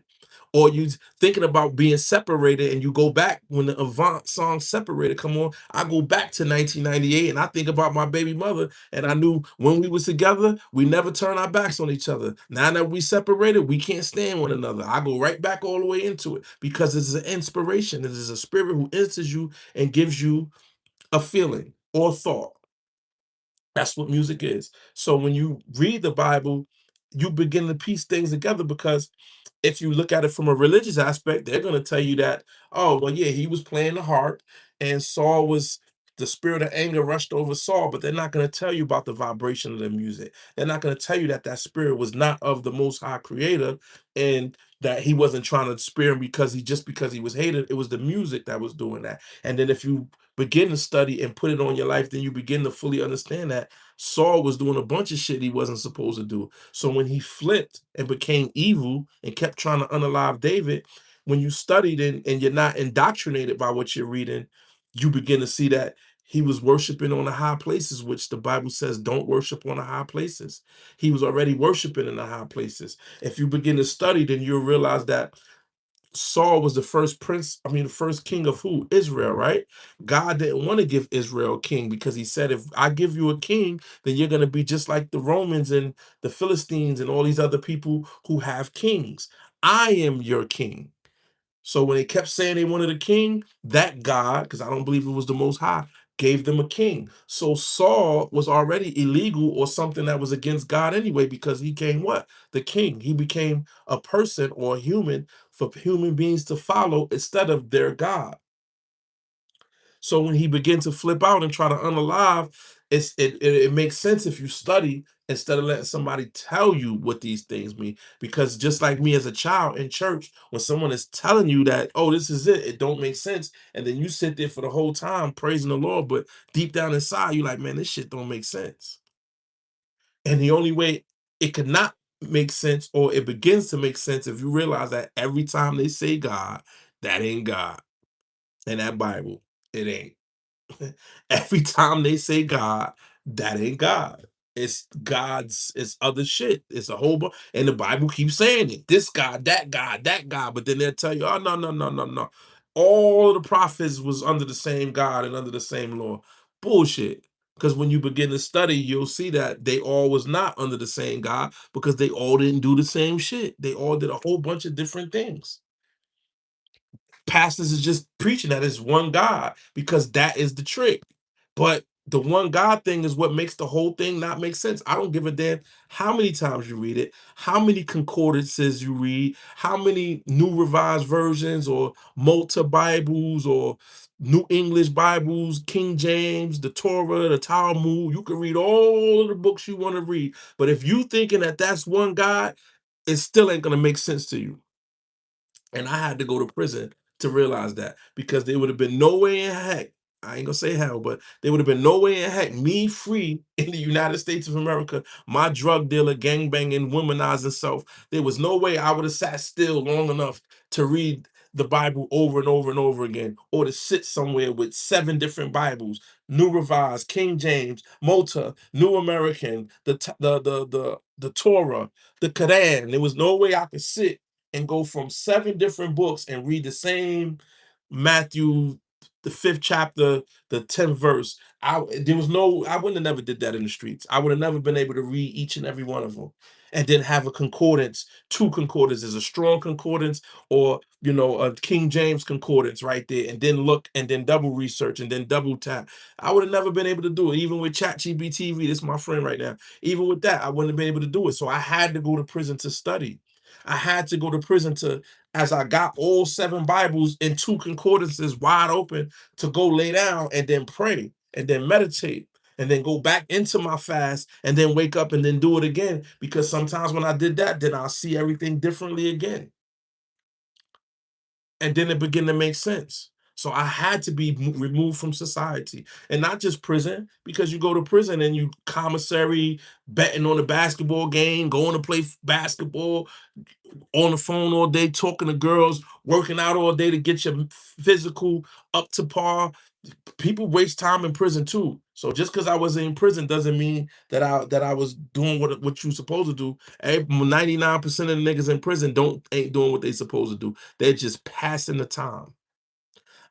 I always was in there studying and praying and meditating because I was always trying to figure shit out. Just like trying to figure out how to keep touching that fire without getting burnt. The same way how I was just trying to figure out how to get around the driver's test without reading the actual book. That's just me always trying to figure it out. So I always was trying to figure out, why am I the same way? Why do I think the way I think? Why do I move the way that I move? You know what I'm saying? Why did this happen? Why did that happen? And then the more you try to refute God or refute Jesus Christ or refute spirituality, and the more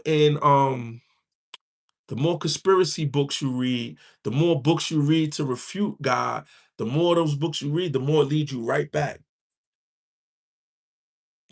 The more it leads you right back. The more it leads you right back. I promise you. All right, let me see where we at. Someone finally said what I was been feeling about this. Thank you. I appreciate you. I appreciate you, beloved. Thank you so much. I wish you could speak at my substance abuse ministry. Or I wish I could too. The girls should have got the same time as the dudes too. I probably missed something you said. What do you think about the Fulio case? How those guys and that girl haunted him down like an animal to be killed? That's a good question, Vanilla. I'm sorry I took so long to answer, but I'll go back and read the other ones. Um, See, I didn't watch the whole case. I got some of it, but I do remember Fulio. Those are guys in Florida with the wicks. But when you listen to Fulio, right? He was possessed. He was into rituals. I believe he's sometimes artists don't know what they're doing. Sometimes artists don't know what they're doing. He's not one of those artists who didn't know what he was doing. He was into witchcraft. He was into witchcraft, and whether he sold his soul or he would sacrifice himself for his family, or the record execs who practice whatever form of magic they practice, whether they sacrificed them, however it went, those humans were so adamant about inciting death on that brother is because there was a spirit of death hovering over him. His contract had to be fulfilled. They had to unalive him. So what they don't know, I'm talking about the girl and all of the, I know they drove a few hours, they plotted and they waited and all of that. What we don't realize is that's deeper than drill beef. Will drill people, because Lord forgive me. When I was in that lifestyle, I would have drove and stayed away and waited and plotted and did all the same shit too, because I had spiritual attachments. I'm telling you why I did what I did, and I didn't know. I was unconscious of what was going on with myself. So those people who unalived them, they did not know that they had a spirit guiding them to do that, because there's a spiritual contract on his life. And I'm glad you brought that up. He was into, yeah, he was into all kind of shit before he got to the record label. And he may have known that he was to be unalived, or maybe he didn't, but he knew that he was selling his soul. Some of them unalivements that his boys was doing, they don't know, but Julio Fulio was using those deaths as power with the record execs or with the spirits that he was operating with. So there was a whole cycle of death. So when it came time for him to get unalive, he had a spirit of death so heavy on him that all of those individuals who drove 4 hours away, slept in a hotel, and preparated, there was a spirit also coaching them to unalive him. That's just how it goes. That's just how it goes in that in that form of, when you're playing in that field. And this is what I want to say on that topic, because when I get into the whole Like, I don't know if y'all know who Gilly the Kid is, and they're saying that he unalived his son for fame and fortune. And there's actually a video that led me to believe it, with him crying as he's signing the $50 million deal or the $100 million deal. He's signing a deal, and in the background you have John Legend, who is so super demonic. He's a big one in that stuff. You have John Legend behind saying that he keeps singing about a sacrifice. And Gilly the Kid from Philly and Wallow, as they're signing this contract, he's crying down tears with this sacrifice song playing in the background as he's signing this 50 or $100 million deal. When I saw that, I knew for a fact he sacrificed his son. But let me say this. There's a video of Gilly the Kid saying, yeah, people saying I sacrificed my son, so I made this 16-year-old go unalive my son. How did I make this 16-year-old unalive my son? And the 16-year-old who unalived his son, let's say they from West Philly and South Philly is beefing. South Philly and West Philly could be beefing. His son could be with the West Philly boys, so the South Philly boys unalive them. Let's say all of that to be true, because that could very well happen. Just because something that happens on a consistent basis that look natural happens, the artist could always say, well, I didn't do that because this is what goes on naturally. Yeah, it goes on naturally, but if we're really believing in, not believing in, if we really understand that there's magic and witchcraft, right? Do you think for 1 second that, like the Biggie Smalls and Tupac thing, do you think that it has to be like a sniper? Do it has to be somebody who doesn't get caught?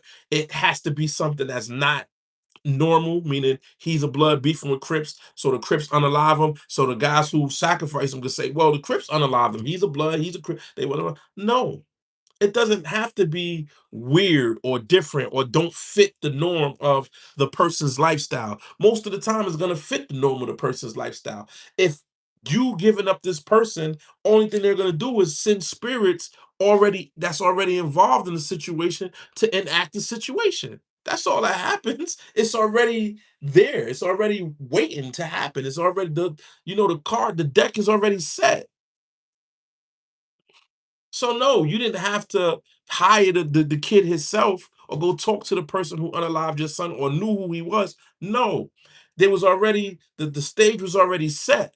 Once you did your deal and got your thing, they said, okay, now get him. And the same guys who already didn't like your son and his gang, the spirits come over them guys, and now they're adamant about making sure your son gets unalive and he gets unalive. Simple. That's how it works. I was with the guys in Queens when I was locked up. Y'all might not know some of these people. If some of my older people were here, I don't want to deter y'all by talking about stuff that y'all may not be privy to.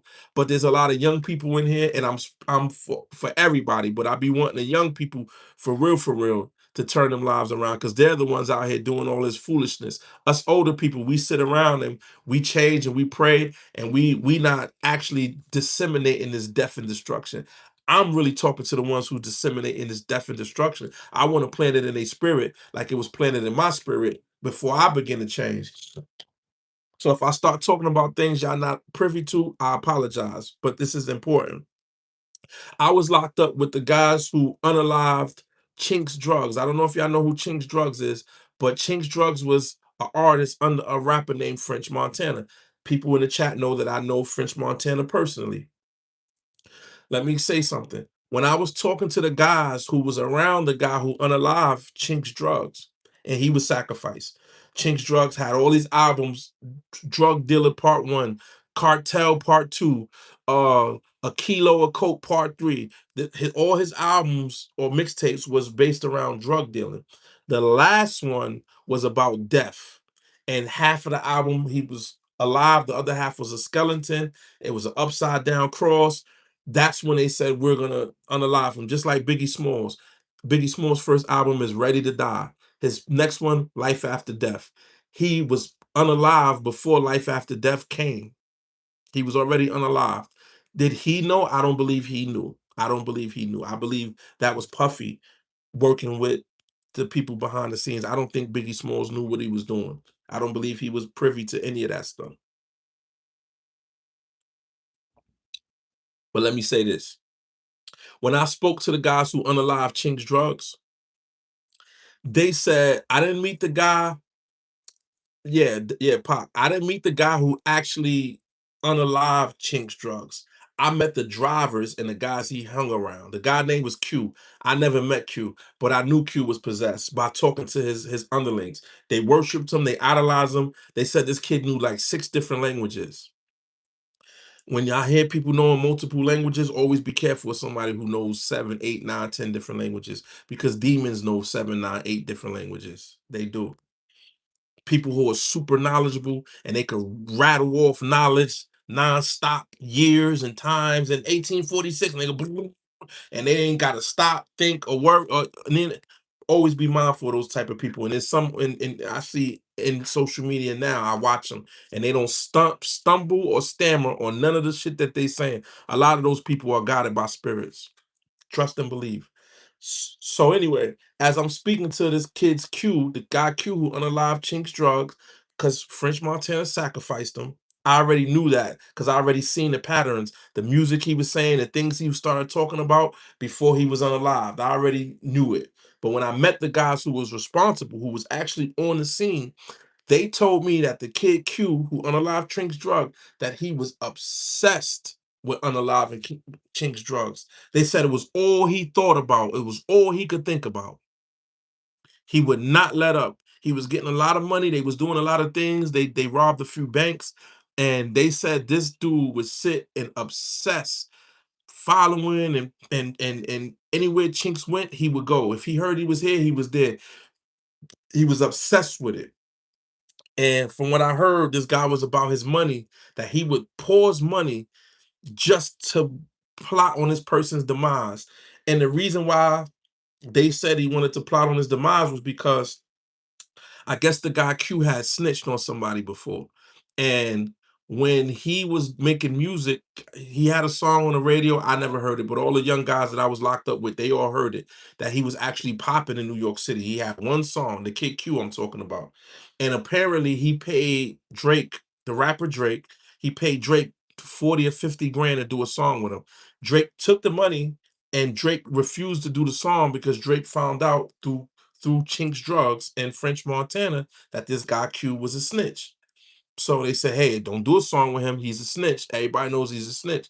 So I guess Drake never did the song. Drake gave him some of the money back, but kept over $10,000. From what I heard, I don't know the trueness and all that. I'm gonna just tell you what I knew was true.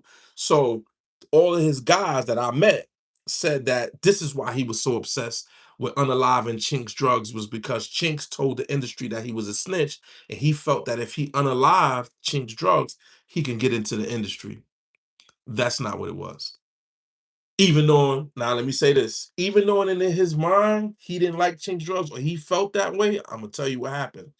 When French Montana went to whoever he went to and decided to sacrifice Chink's drugs, and they came into an agreement, when they went in there and they cast them spirits went to a ready vessel, which is the guy Q. He already had a gripe.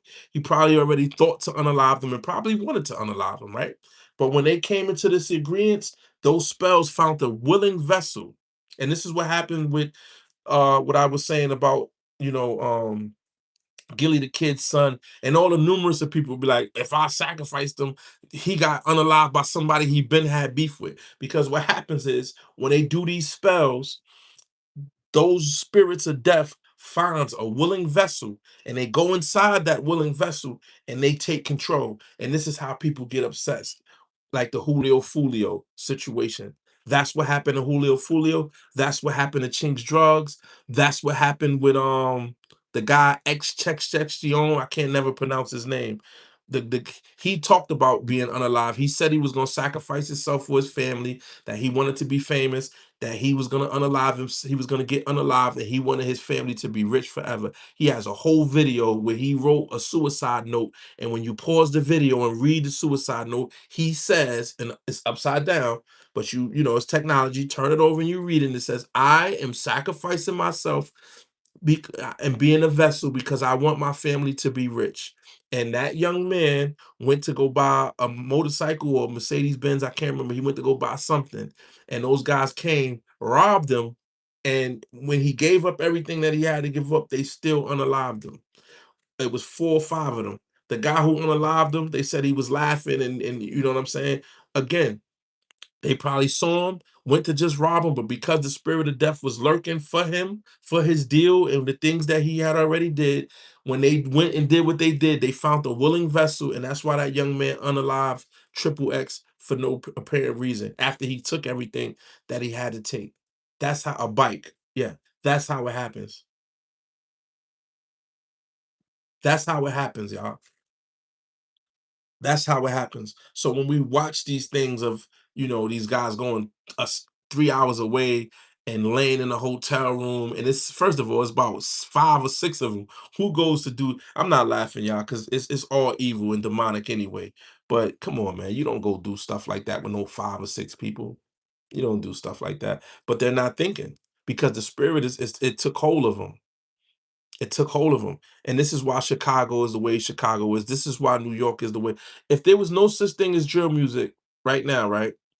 For the last 10 years, New York has been averaging, 400, 500, 600 unalive people get unalive in New York City. If there was no such thing as drill music, I believe that number would be in half.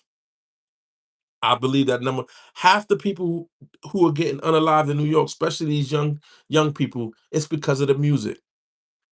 And this is different from a straight up sacrifice because somebody sold their soul or went into a soul contract with these demons, right?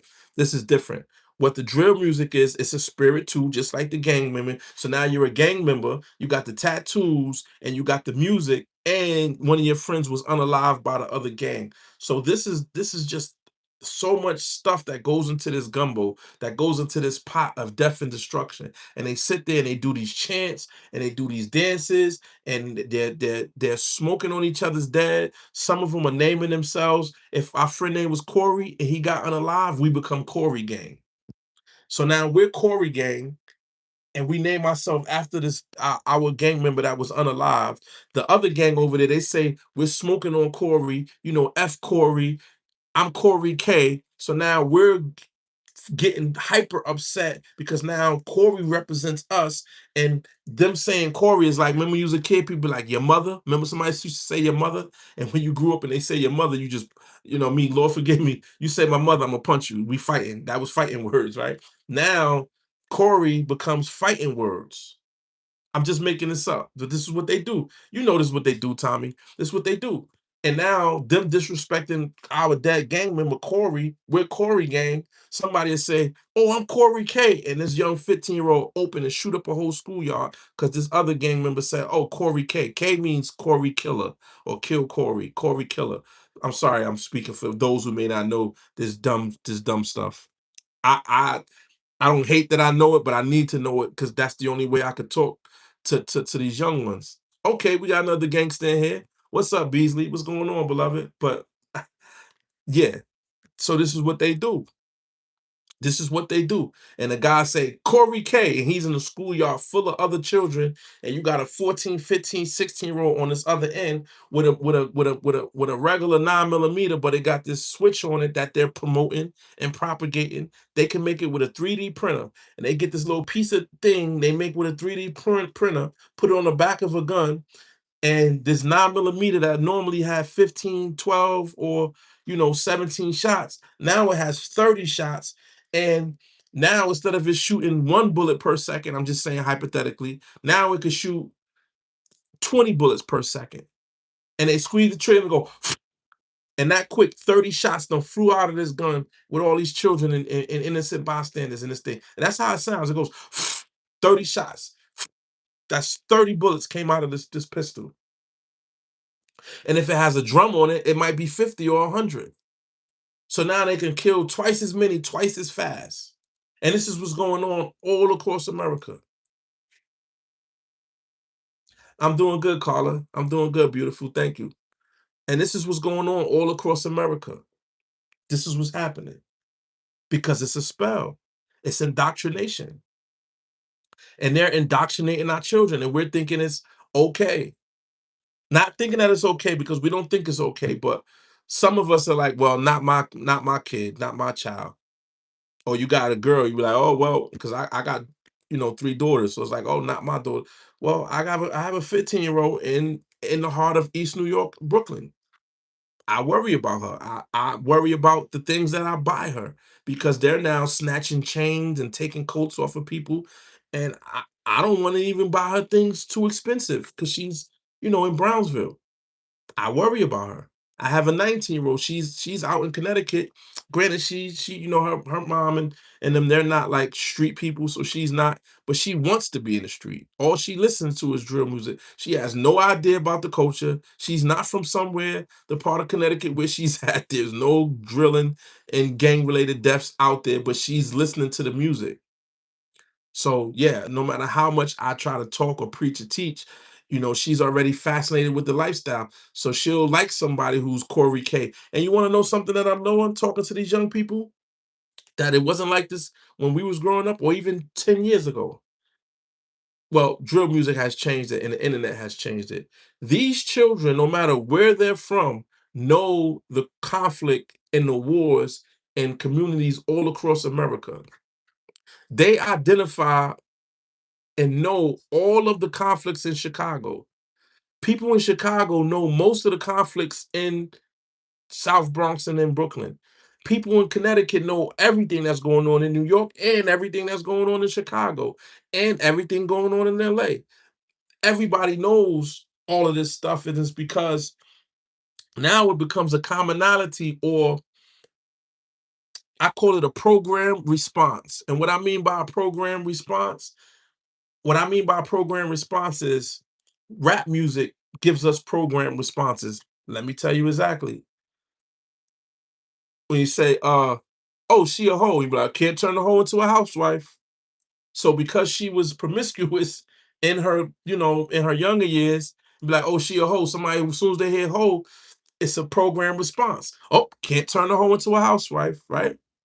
Or like Biggie, if he don't got the dough, tell him hell no, or don't get high on your own supply. Like these are responses that the music has programmed us. So whether we agree with it or not, this becomes the common response. This is how you're supposed to react or respond to certain things because the music has programmed us to have these responses. If y'all understand what I'm saying in the chat, say yes. Put a yes or put a one and tell me you understand what I'm saying. It becomes a program response. So because we listening to this music, well, not us, but these children, they're listening to these music and they're playing these video games, they're having these program responses. So it's not really what they think they should be doing or the best choice, but it's what's programmed in their spirit. So they become programmed in their spirit.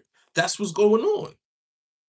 So it's not good for your children to listen to drill music. And if they don't listen to drill music, this is how they still get drill music. When they play these video games, now I'm learning the video games have it in the video game. So as they're playing Fortnite and they're unaliving people in the video game, or they're playing Grand Theft Auto and they're unaliving people in a video game, even if they're playing the NBA basketball game, 2K, it's in 2K with curse words. So they might be playing basketball. Your child may be a basketball player from the age of 18 to, I mean, from the age of 8 to 15. He's not into the gang stuff. He's not into the culture. He knows all about it because he watches it. He hears it when he plays the video games, it's in the video games. So he knows what it is, but he's not privy to it, right? But the minute he gets around children who are, now he may have not been gang banging from 8 to, let's say he's a Johnny come lately, but when he gets 6, 17, 18, or 19, now he's outside a little more. Now he's around the gang and instantly he's a gang member. He already got the programming, he already know what he's supposed to do, he already know the rhetoric, he already know the dances. Now, boop, he's an instant gangbanger because he already been indoctrinated. He just didn't have the opportunity to get outside and do it. And this goes for these females too. The 15-year-old girl who stabbed the other 15-year-old, 17-year-old girl in the Bronx because she was gangbanging. My family lived right around the corner. I reported it and said that it was recent. I'm old, so I was on YouTube and I thought it was new, but it was actually 3 years old. I called my little brother and he was 3 years old. And it happened 3 years ago. But yeah, 15-year-old, unalived, a 17-year-old girl, because the 17-year-old girl was a Mac baller. What the hell is a 17-year-old girl doing being a Mac baller or a 15-year-old? stabbing her over some gang stuff. It's because they're indoctrinated in their mind and it's already in their spirit and they don't realize it. So it takes 2.2 seconds for them to enact some violence based off of programming, something that was programmed in a subconscious mind due to the music, the video games, or even if they're not all the way into it, the children they're around when they're in a bus, the children they're around in school, the children they're on a live video game with, it's seeping into their spirit. This world is backwards, man. And it said that. Like, we think good is bad and bad is good. We're upside down. We're upside down here. And you almost have to lock your child in a closet to keep your child away from this type of stuff. You work, you eat. What you tolerate, you cannot change. That's right. That's right. Even the rat race. And that is my thing, not only with, working, busting your behind for 60 years for a retirement that may or may not be there. My thing against the whole 9 to 5 thing is not about, just that, but it's about if you have children, your parenting is limited because you're working every day, all day. 40 hours a week is half your life. You got 8 hours to sleep, 8 hours to work, and you gotta remember the commute back and forth to work each day, the rest. So when do you have time to be a parent? When do you have time to stand over your child when your child's at school for 8 hours a day? So when you get home, you just want to rest. And little Junior, or she's on her phone or in her on YouTube, or the kid is on a video game or out with the homies, whichever, whether they're a street kid or they're a house kid, regardless. They're in their own world, you in your own world. So you barely have time to install stuff into them. And even when you shoot them little stuff, the reason why they don't listen is because at least 8 hours a day, they're in their meta universe. They're being indoctrinated, even in school. School is 8 hours. Set aside 8 hours for school, but the 8 hours they're in school is still indoctrination because they're just regurgitating information that the school is giving them, and then they're regurgitating the information that their peers, the people they're on the school bus with, the people they're in the I'm about to say child line, the people they're in recess and lunch with, they're talking about Lil Durk. They're talking about BDK, GDK. They're talking woos and chos and dances and the this and the that. Even if they into Billie Eilish, all she talking about is death in her own way. She talking about unaliving herself, and these children are thinking about they're nothing, even if it's not violence. Because I don't want y'all to think mine's is violent based and street based because that's what affected me and that's what affected most of the people that I know. But this could still come in the same term as same thing as vanity. Children who know nothing about the street life, they're looking at Kim Kardashian. So now they want to get beautified to find, somebody to take care of them and think that they deserve a Rolls Royce or a range. They're not gonna get up off they behind to shine a shoe or deliver a newspaper. They just think that it's just gonna fall in their lap. You can't tell them nothing because they know everything. So in order to raise a child properly and to avoid some of the negative stuff that's going on in this world, you got to take everything from them. You got to take them out of the metaverse and create a safe space and environment to love your children and teach your children. And I'm saying children, not kids, because there's a difference. Hold on. I definitely know this firsthand. Grand Theft Auto, it's not what goes in that defiles a man. Yeah, it's a trigger. It's a trigger on the controller. Oh, the video game? Yeah, that's how they pull it. They pull a trigger so easily.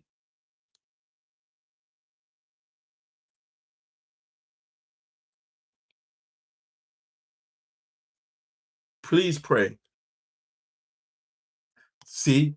You see, Beasley? Bills gotta get paid, so Graham's gotta get slayed. See? That is an auto response. That is a program response. That is what I'm talking about. And now this generation is raised on hip hop. Hip hop is the soundtrack to their lives, and it shows them how to think. Every response they have comes from that. Bills gotta be paid, so Graham's gotta be slayed.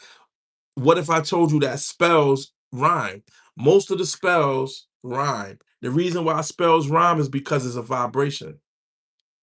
If you make the words at the end of every sentence rhyme, it becomes a vibration and you anticipate the next word. So if you're casting a spell, the spirit or the person listening, they're anticipating the next word because it rhymes. It's a smooth, it's a smooth melody. It's melodic. What is a melody? What is melodic? It is transformative. It is suggestive. See? That's why I'm glad that young people be on here. Because I'll say something and then they'll give me a perfect example.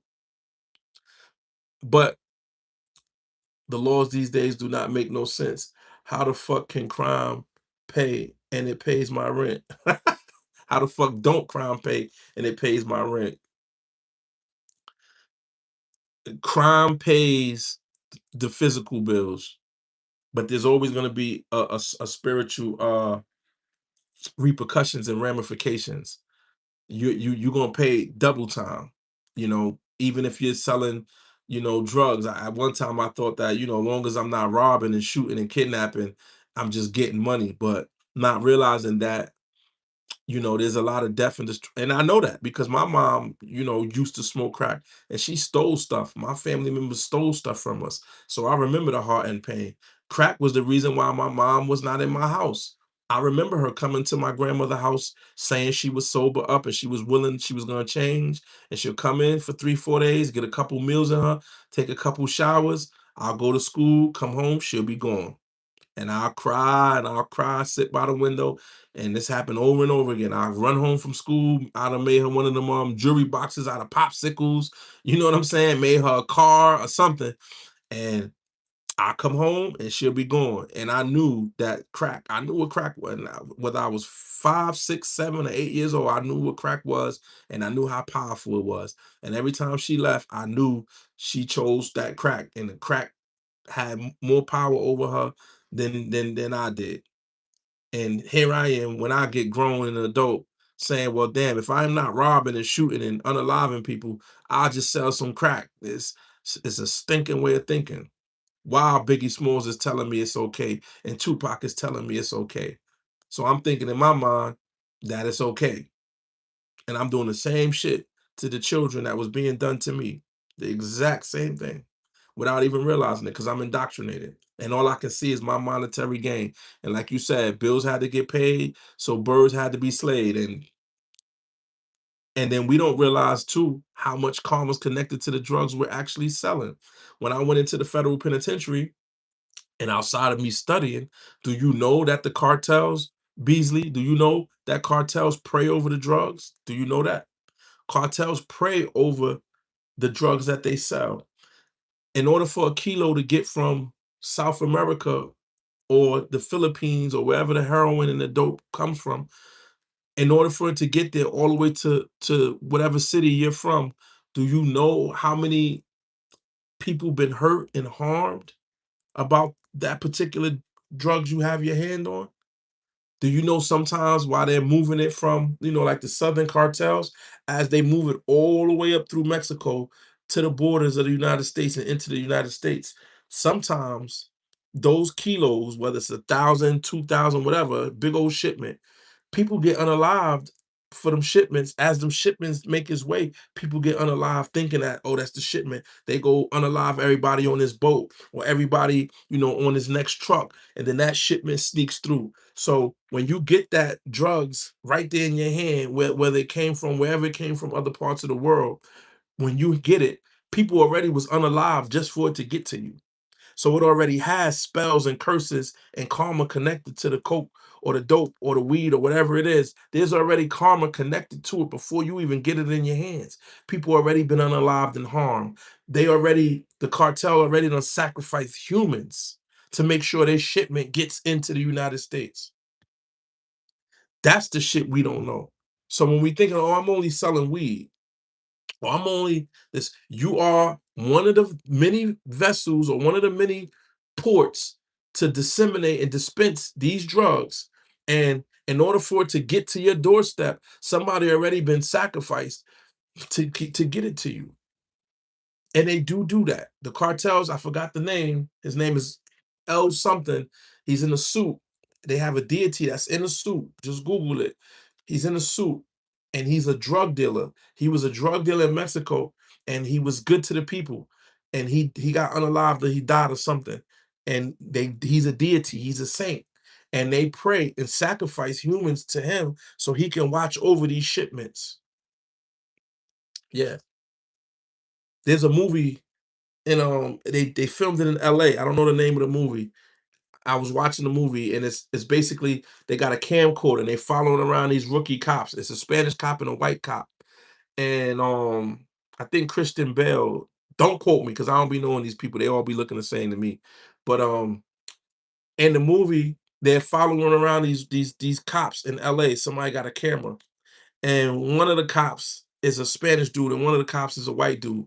Long story short, in the video, they keep busting these guys with these gold AKs. It's like a gold AK, and cartels do that. People with high rank in the cartel or in the organization, I have a gold-plated AK, gold-plated Desert Eagle. They'll gold-plate their guns. So as they kept finding these gold-plated guns, they would also find idols and images. So they end up doing a raid in the movie, and when they go inside the house, they get a tip that there's a whole bunch of drugs in this house. When they raid the house, they find humans in cages and some drugs. But when they go to the other room in the basement, guess what's in there? It's like 30 bodies chopped up with an altar, and there's blood all over the altar, and these bodies in the pit all chopped up. They had a whole room. This is a movie, but it happens in real life. They had a whole room with like 20 or 30 people body parts chopped up, and they had the blood all over the altar, and on the altar was that guy. I forgot his name, but he's in the suit. He's always in a black and white suit, and he's a deity that they venerate to protect their drugs or to keep their organization thriving. And they sacrifice human people, real people, to do this. So even before you get your drugs that you think is not that bad, in order for it to get to you, people already been unalive. Never mind what happens over here. Never mind what happens over here. And whether you know it or not, just like if you speed and you say, "Oh, I didn't see the ticket, it said, 35. I thought it was still 60." You still gonna get a ticket, whether you know or not. And that's what universal law is. It's not it doesn't matter whether you knew it was a law or not. The fact that you broke the law, you're still viable. So when you get in your little drugs, whatever it is, you're still responsible for all the lives that was taken to the point where it got to you, and then all the lives that it's gonna cause as you dispensing it. Yeah. So it's double fold. It's double fold. Ignorance is not a defense in the court of law. That's right, Tommy. You know, you've been around because that's a fact. Not being privy does not mean you're gonna be not guilty. You're supposed to know the law. And it's the same thing in the spiritual realms. It's the same thing. You're just as guilty because they're doing these things to make sure you get it. You think the cartels know, Tommy, that it's going to you or Beasley? You think they know that is I'm not saying you, I'm not trying to indict you, you know what I'm saying, allegedly, but they don't know who hands is going in. You think the cartels knew that it was coming to me? No, they don't know. They just know it's going to America. So for whoever is reaching to in America, we're gonna pray and do what we do to make sure you get it. And once you get it, you're in conspiracy. You conspire with them. The same way if the FBI knew exactly that you was getting it from Pablo Escobar or El Chapo, the minute they know that you getting it from El Chapo, y'all gonna be in a conspiracy. The only difference is most of us don't know who we're getting it from, or we might know the guy we getting it from, but we don't know who he's getting it from. So if the feds could prove that we all are in cahoots, that's a conspiracy. Spiritually, you're in a conspiracy with them, with these cartels. And that's what the cartels do. That's what they do. And I don't care if it's coming from Mexico or it's coming from Africa. Guess what? They doing the same thing in Africa. Trust and believe it.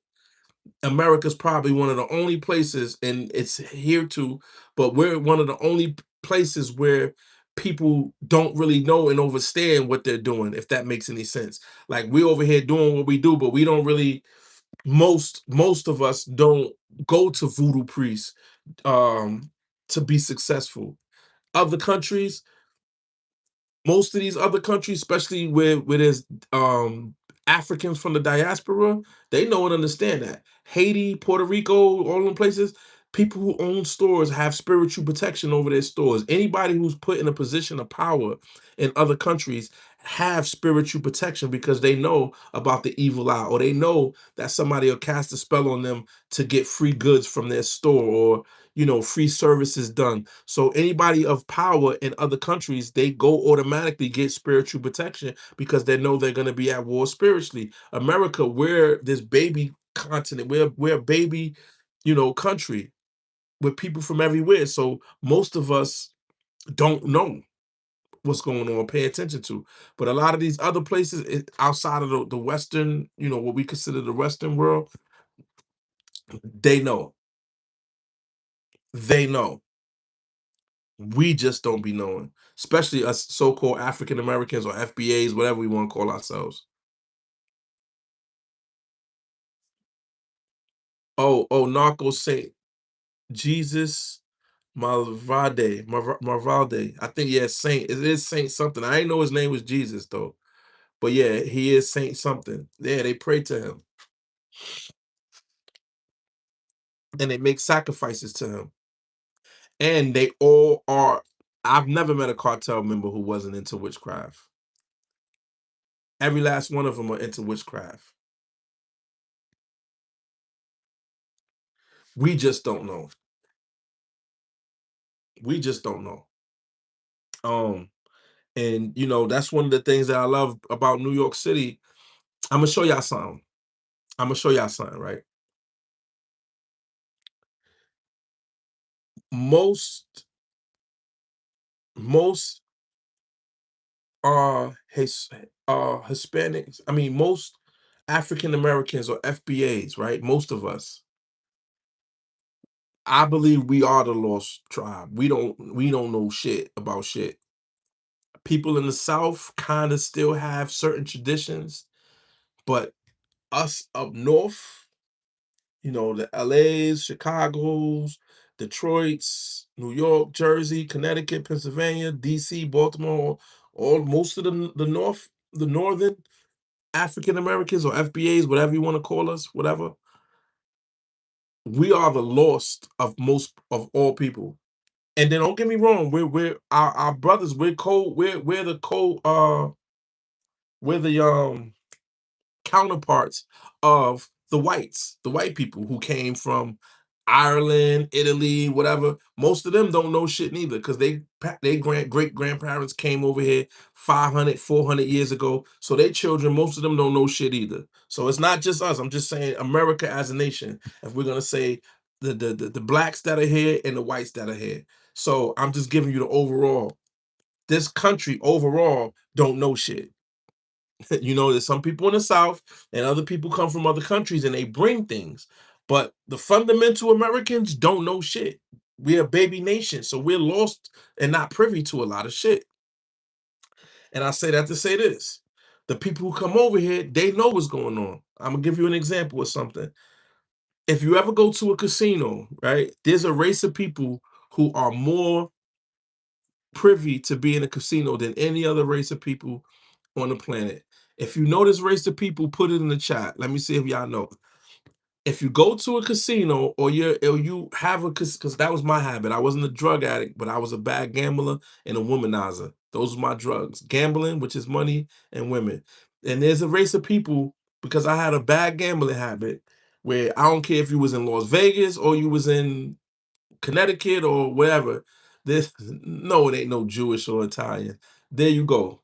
Asian. No, it's not Indian. Indians own the casino. They own them, most of them, because they put them on their reservations. But the race of people who you will find in any casino in America or anywhere in the world where there's going to be more of them than anybody, whether they live in that state or not, too. Because there'll be places where there ain't no Asians or Chinese, but Asians, Chinese, Chinese. You're in Atlantic City right now. Well, you know what I'm saying.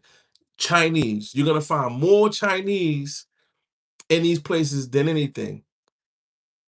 What up with that is because y'all ready? The Chinese people are probably one of the most spiritual people on this planet. And I don't mean spiritual meaning like they're good or they're like, witch doctors and witchcraft. I'm not saying that. I'm saying energetically.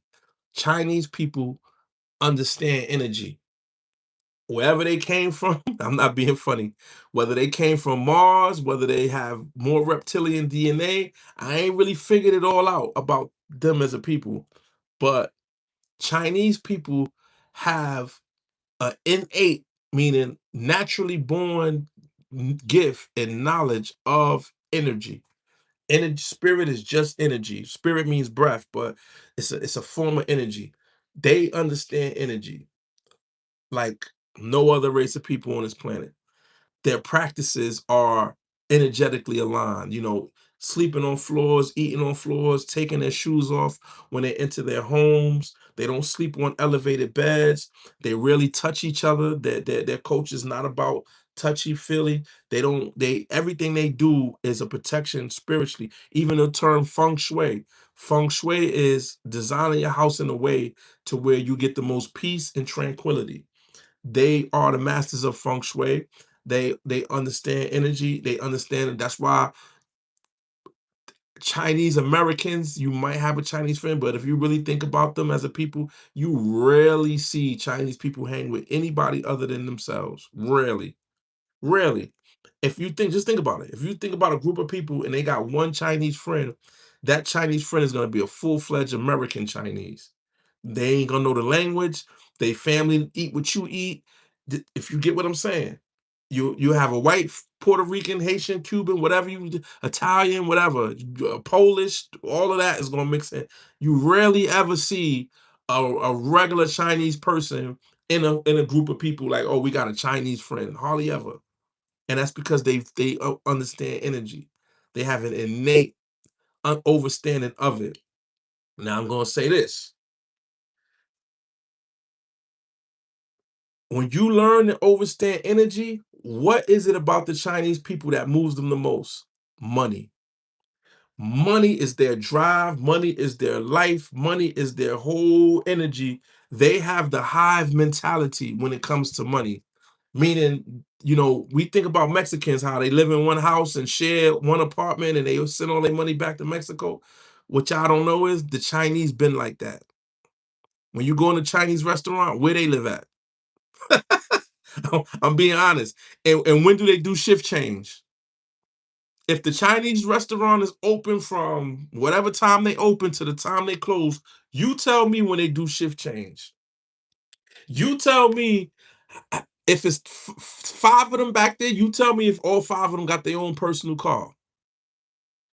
If it's five of them in there, you tell me you see the three dudes that work in the back. If you see them at the mall or out at the movie theater, with the people who work in a Chinese restaurant where you live at, you tell me when you seen the last time you seen them hanging out. The one who takes your order, may I take your order? Chicken wing and french fry. I'm not being racist, but that one might got a car. You might see that one in the mall. You might, maybe. The rest of them in the back, you tell me where you see them hanging out at. Because they are so scarce with their energy. All they want to do is take. The cleaners, Chinese restaurant, I'm just, the massage parlor, the nail salon, all the places that they work. They got a little couple businesses that they got. But I'm saying that because they take energy. They ain't giving. Meaning they're not gonna come into your place of business and spend their money with you. They're not gonna hang out with you. They're not gonna invite you into their home. They're not gonna swap energy with you. The only energy you can do is give. That's the only thing you can do for them is give. Now, learning spirituality, learning certain things and certain practices, I'm gonna tell you something that I want y'all to pay attention to. This is why I pulled them out a little bit. Happy in spot. I ain't say that, but I know. But I'm gonna show you something because the topic, why I went down that rabbit hole with them is because to my heart stop. You know that Now let me stop. But so I went down this rabbit hole to show you something, and this is what I wanted to show y'all. Most people from other places who have places of business and residences, they usually have some form of, I'm not going to say witchcraft, but they have some form of spirituality or energetic protection because they understand that you coming in and out of my business and me having this full exchange with you could lead you to swapping destinies, if y'all know what swapping destinies is, or you putting a spell on me, you doing something to where you can steal my energy. So a lot of them have force field shields of protection or energetic field that protects their business.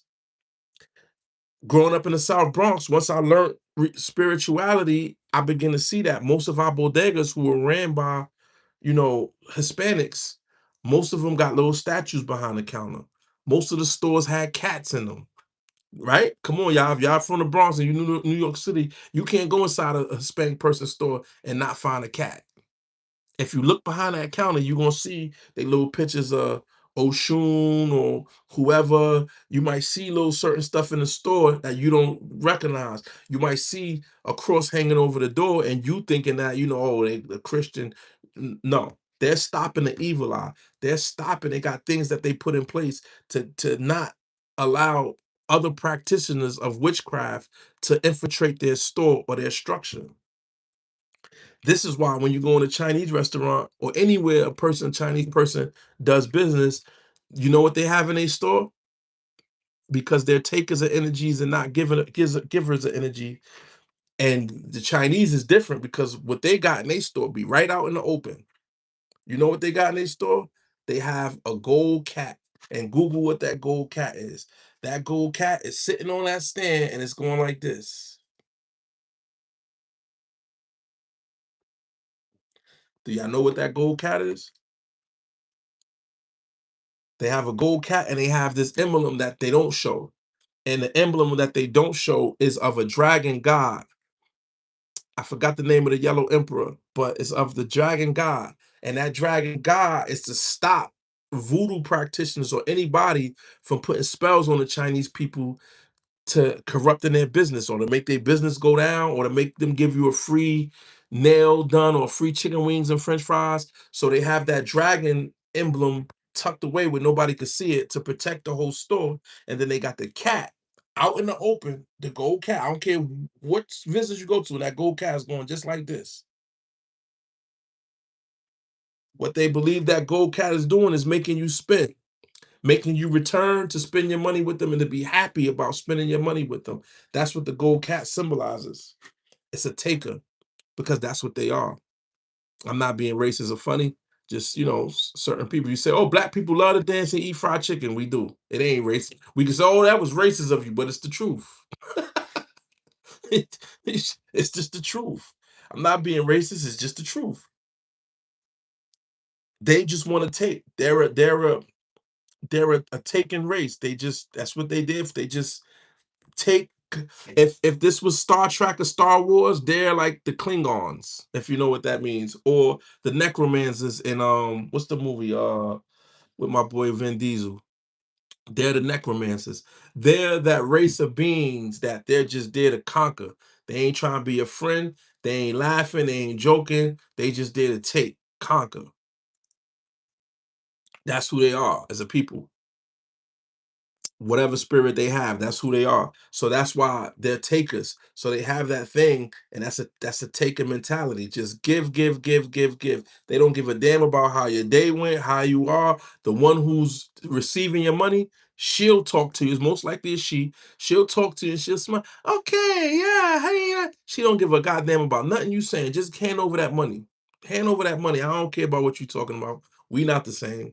I'm not your friend. She gonna smile and they're gonna do your feet and yeah, yeah, okay, yeah, right. They're gonna do your feet, yeah, yeah, yeah, yeah. They don't give a goddamn about what you're talking about. They just send over that money. That go like this. That's what I understand. Other than that, we don't have nothing to talk about. That's it. That's all. You know what I'm saying? But we as a people, we blind. We just walk around and we don't really understand or understand what's going on around us. I'm gonna show y'all something else too. that y'all may not. I'm a gambler, so Imma show you. I went with one of my spiritual brothers to the casino. He wanted to go with me just to see why I went so much, and we won. We won like 17,000. It's the most I ever won at the casino. And my spiritual brother went with me because I was a bad gambler, y'all. I was horrible. I would lose everything. I was a degenerate gambler. I was horrible. And so one of my spiritual brothers, this is after I had my spiritual awakening. I'll be broke, sitting on his couch talking about how I lost all my money. And he kept asking me, man, why you keep doing it? I was explaining something to him at the time that was true. I was like, man, every time I go to the casino, I'll win 4 or 5 thousand before I start losing. And I was like, man, if I just leave when I start winning, I would always win. I always win 4 or 5 thousand before I lose everything. And I lost so much money that I wouldn't leave.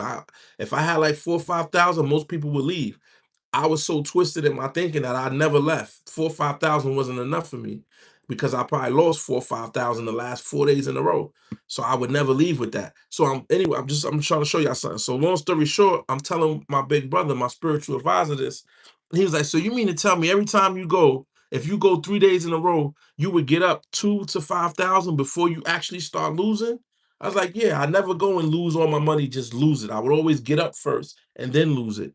So he was like, man, he was kind of in a financial jam. He said, so I want to try your theory. We was in New York. He's like, let's drive to Connecticut right now, 2 hours away. He said, I'm telling you right now, that when you win $2,000, I'm taking it and we leaving. If we win 2,000, I'm gonna stay with you for 5 days and I'm gonna put up the 5,000 every single day. I was like, I bet. I'm telling you.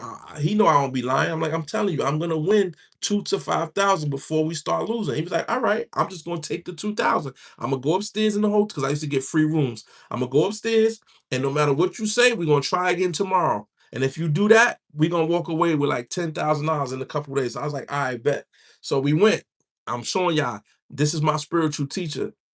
And I'm saying all this because I'm just showing y'all how we don't pay attention to energy here in this country. We don't, but a lot of other people do.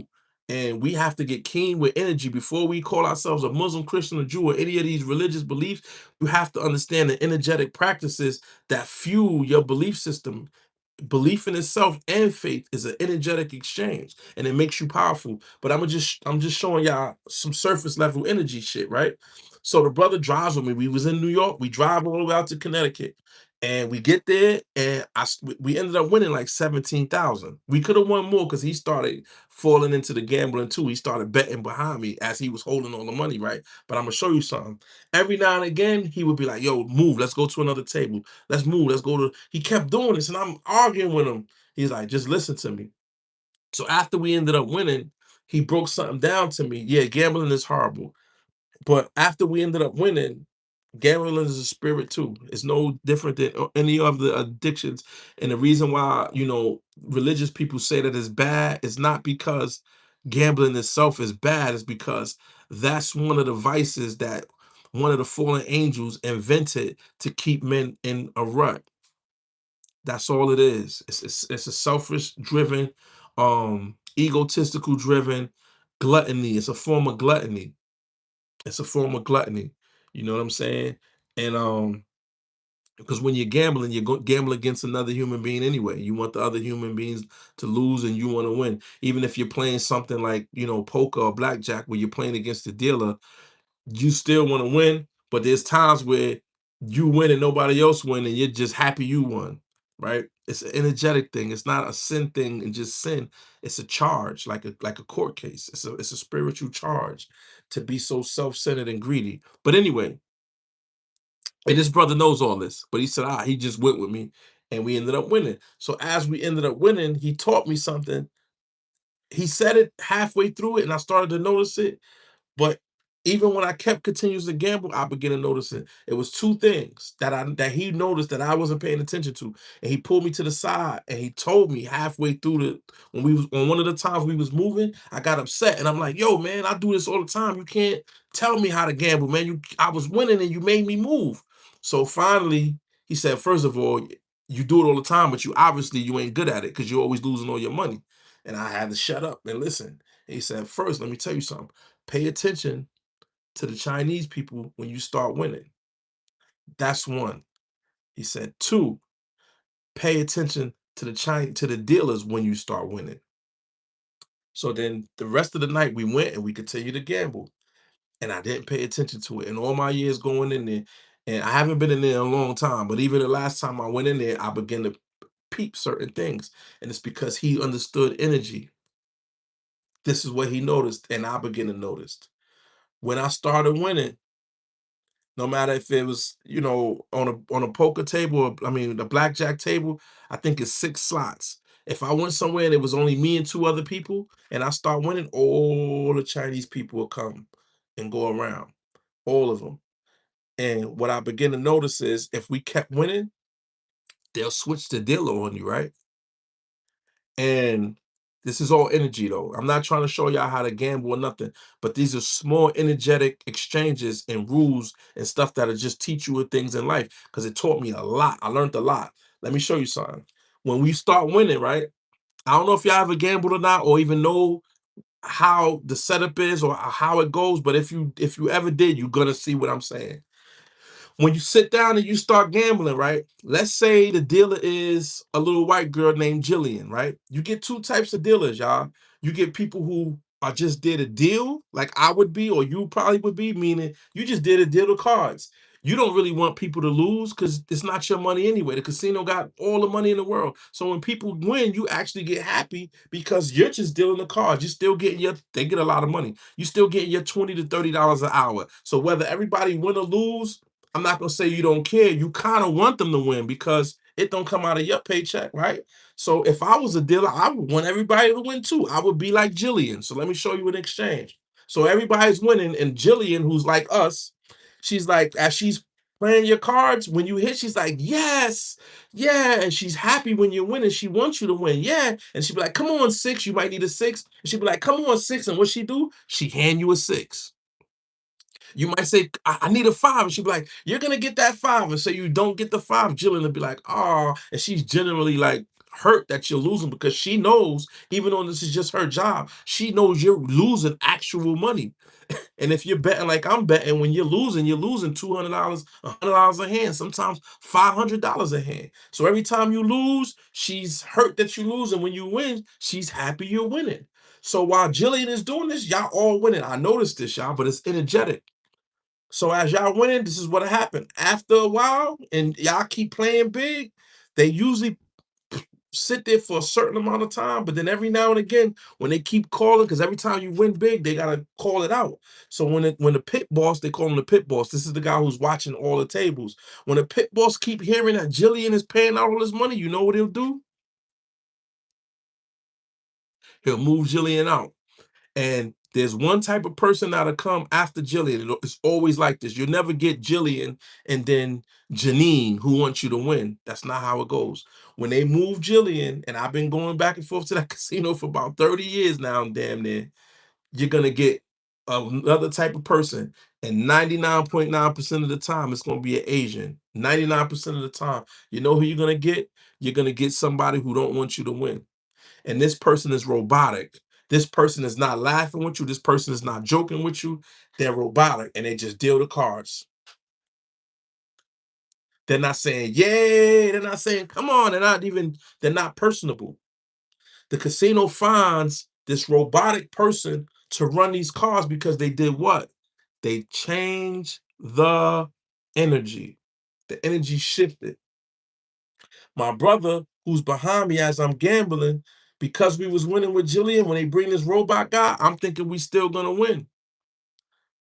I said that about the hospital. You just your first time here, Sleepy Smurf, but I said that about the hospital. I said that. It's an energetic exchange in the hospital. It's the same thing when you got a healer who's natural a healer, doctors and nurses who love what they do and love to heal people, they heal people. When you got those mechanical people who just in there for a paycheck, but it's like that with COs, auto mechanics, husbands, wives, sisters, it's energetic. That's the point that I'm gonna get to. So when they move Jillian out and they put that robotic person in there, most of the time it's an Asian too. Most of them is an Asian, mostly an Asian or a white person. I'm not being racist, but black people just use naturally. We value money. We know what money is, so it's rarely you get a. It happens sometimes. It does. You get some of them, but for the most part, it's going to be an Asian or stern, evil white person, and they don't even care. They're not laughing. Now the whole energy. I was over there laughing, Jillian laughing with y'all, joking with y'all, because they're allowed to be nice and personable. They're allowed to speak. They're allowed to do certain things. They can't really tell you what to do, but the real good ones, they'll be like, "You want to hit? Like, do you really want to do that?" Or you be thinking, and they'll be like, yeah, they'll give you signs. They could be personable. When a person is personable and they want you to win, you win. When a casino sees that, they send in an Asian or one of those straight, and you'll lose. It's energy. So every time my brother saw that, he'll make me move. I didn't see it. I was still a student. I didn't see it. So that night, at the end of the night, he began to show me that every time they changed the dealer, the energy changed. And he also showed me that the Chinese people who were playing, when they saw you winning, they would come and touch you. They want to touch you. They want to talk to you. They want to interact with you, because what they're doing is energetically, they know that you and Jillian is creating this positive flowing energy. And as it's flowing good, the currency's flowing, the current is flowing. So what they do is they come in and they want to cipher some of that energy, because they understand energy. That's why they gamble so much. A lot of them make honest livings just traveling from casino to casino. I met somebody who was in jail for counting cards, and he was locked up, and he was a Chinese person, only because I met another one too who was in there for espionage. I don't know if y'all remember during the pandemic when they busted all those police officers and people in the army that was spies for the Chinese government. If you remember during COVID, if you remember, I was locked up with one of them. And a lot of the things that I'm saying to you, the only two times when I was locked up with a Chinese person, an Asian person, and got to speak to them like I'm talking to y'all, I begin to realize how much they do pay attention to energy. We just don't. We just don't. We don't understand beacons of light. We don't understand energy. We don't understand energetic exchanges. And then we jump into stuff and just thinking we spiritual, whether we're Muslim, Christians, Jews, or into Ifa or Yoruba or Bruhadia, Voodoo, Wiccan, whatever form of magic. Us Americans, I'm saying the people who are indigenous to who came here, we are so lost when it comes to energetic exchanges. And then we take on all these different titles and all these different mystery schools and learn all this different stuff, but we know nothing at all. We are babies when it comes to what's really going on down here. That is an actual fact. That is an actual fact. For real. And I'm using something as simple as a card game to show y'all things, because I love y'all. So I'm gonna tell y'all what I learned and what I learned, and what I realized down here on this dimension. That little card game is an energetic exchange. I don't know if you ever gamble, but when you gamble and you put in your money and your spirit is on the card. Your spirit is in its entities. This is why gambling is illegal in biblical terms. You're not supposed to do it, because there's something that harbors, just like the hospital, like Sleepy Smurf said, just like in a hospital in graveyards where there's spirits that live off of the misery in prison. There's spirits that live off the misery of people not wanting to be there, people constantly dying and unaliving. There's also spirits that are waiting for those newborn babies. Remember when we said, are some people born killers? Well, yeah, there's spirits who's waiting for Jeffrey Dahmer or Hitler to be reborn. The Grim Reaper, he's running around. The Grim Reaper is, even though we see death as a bad thing, the Grim Reaper is just like gravity. It's how do you call it? It's anomalous. I don't want to use the one word to say anomalous, but it is what it is. The Grim Reaper is who he is. He ain't bad, he ain't good. It's just like gravity. When it's time to fall, it's time to fall. When it's time to rise, it's time to rise. This is just the energy that's put over to disseminate these type of things. But there are energies that follow the spirit of death, because the spirit of death is just the spirit of death. But wherever death goes, there's going to be misery and sorrow. And then as death is moving, there's a bunch of little minions, right? This is why it says we are legions. In the Bible, it says we are legions, is because behind death, there's a legion. There's misery, there's sorrow, there's heartache, there's unforgiven, there's, you get what I'm saying? Murder, despair, lies, false witness, adultery, all of these things that could get somebody unalive, they follow the spirit of death. This is energy. So this is the same as a hospital. It's the same as gamblers because there's spirits who dwell there to feed off of the negative energy of what you're doing. So the same way you and Jillian have a good energetic, you actually doing something wrong because you're gambling. You shouldn't be gambling, right? So you're doing because energetically you already have what you need. You can get what you need by other means. You don't have to play cards or do something to obtain what you need to obtain if you have faith in yourself and use your energy for good. Now I'm using my energy just to get a couple dollars. So as an example, you and Jillian, y'all got a good exchange. The Chinese people, because they know energy, they see you and energy's exchange. And that's why they swarm the table, because they can read it. That's why they leave when the robotic person comes who's disconnected, who kind of wants you to lose, who acting like this money on the table belongs to them when they have no horse in the race. They're getting paid to deal the cards no matter how it turns, right? This is why the Chinese move, because they see the energy shift. Here, my behind is sitting there not reading the energy, not reading the room energetically. And this is what we have to do in our day-to-day lives. Fall in love with a Jillian or your partner to be a Jill or a Jillian. Make that your partner. Because the same way you do it on a card table, the same way you and this person with joy, love, and laughter, this is the same way y'all win. This same energy is going to reflect on your children, it's going to reflect on your household. And as long as you're loving and laughing and joking and spreading unconditional love while teaching your children or teaching the people in your immediate circle, then you'll vibrate high. And don't misunderstand that when you get the robotic car dealer may be your own child in your own home. You have to understand that too. You have to understand that I love this person, but I can't save this person or I can't change this person.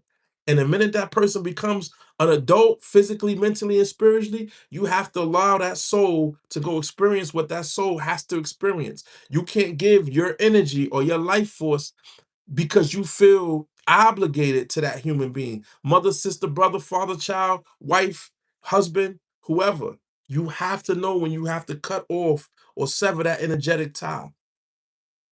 You have to know that. Find yourself people that you're aligned with spiritually. Not saying that you don't love the ones that don't align or they're grimy or they're greasy or whatever the case may be. You have to love them, still love them, but you have to love them from a distance, because you only have enough energy for you and the people who are vibrating how you're vibrating. If you're praying and meditating and you're drinking out of glass and you're drinking out of copper and you're using your crystals and you're grounding and you're hugging trees and you stop eating meat, you're doing all of these energetic things. There's no good or bad, it's just energy. So you're doing all these high vibrational things. Why are you doing all these high vibrational things? You're doing all these high vibrational things to remain young, to remain happy, to heal the sick, to wake the dead. You're doing all these energetic things to manifest the things you need in your realm of reality. You're doing all these powerful energetic things, but then when the energy shifts, you're still sitting there with somebody who wants you to lose. And then you wonder why you're not manifesting, or you don't believe that you can manifest, or you can heal cancer, or you can change your blood pressure in a matter of days, or your cholesterol in a matter of days. You're not going to understand that you could change these things because you're doing everything right, but you're constantly dripping energy to an emotional vampire instead of severing the tie, not severing the love, not forgetting the love in the relationship, not loving the person, but saying my energy has to be sacred. Your bank account ain't open to them. You still got to hand them the money. I don't give a damn who it is, even your children. You might give them everything they ask for, but they don't got your credit card. And even if you give it to them, they got to bring it right back, right? So you have to be like that with your energy. You don't give somebody your energetic credit card. You don't give them your energetic credit card. You disseminate the little pieces that you want to give when you can, and you have it to give. When you have the energy to give a little. But you can't just keep giving, because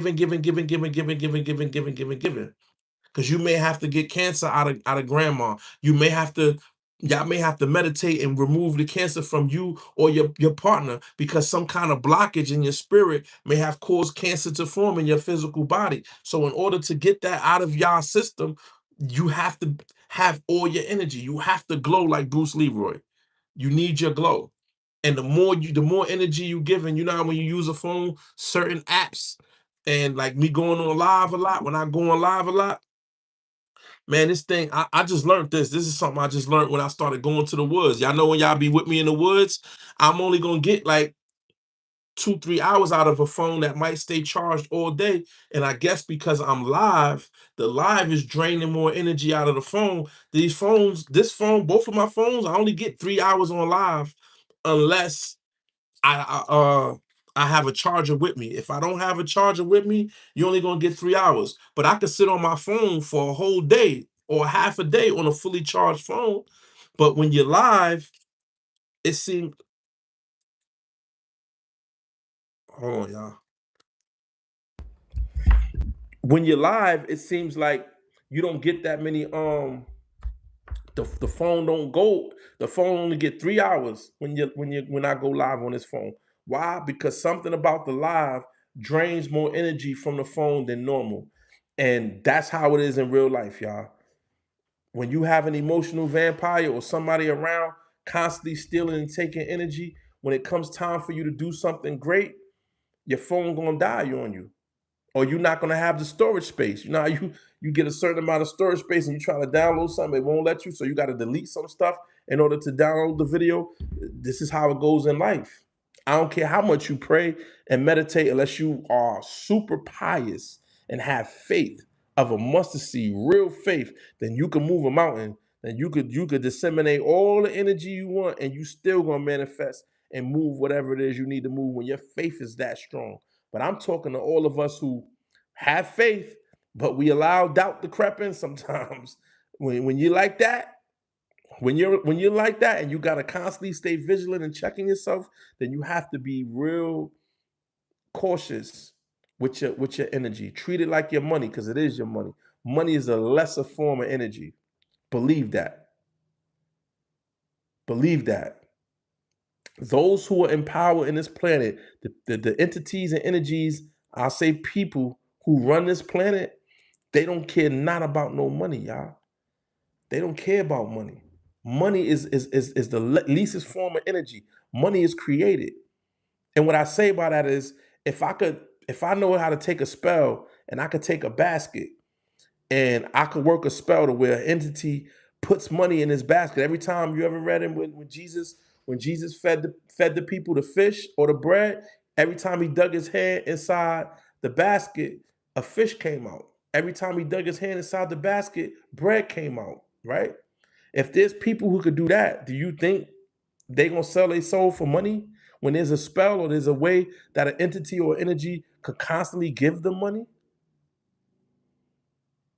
Or they could cast a spell on another human being, on Elon Musk, and they got a spellers on Elon Musk. You think that person who Elon Musk goes to for spiritual guidance needs money?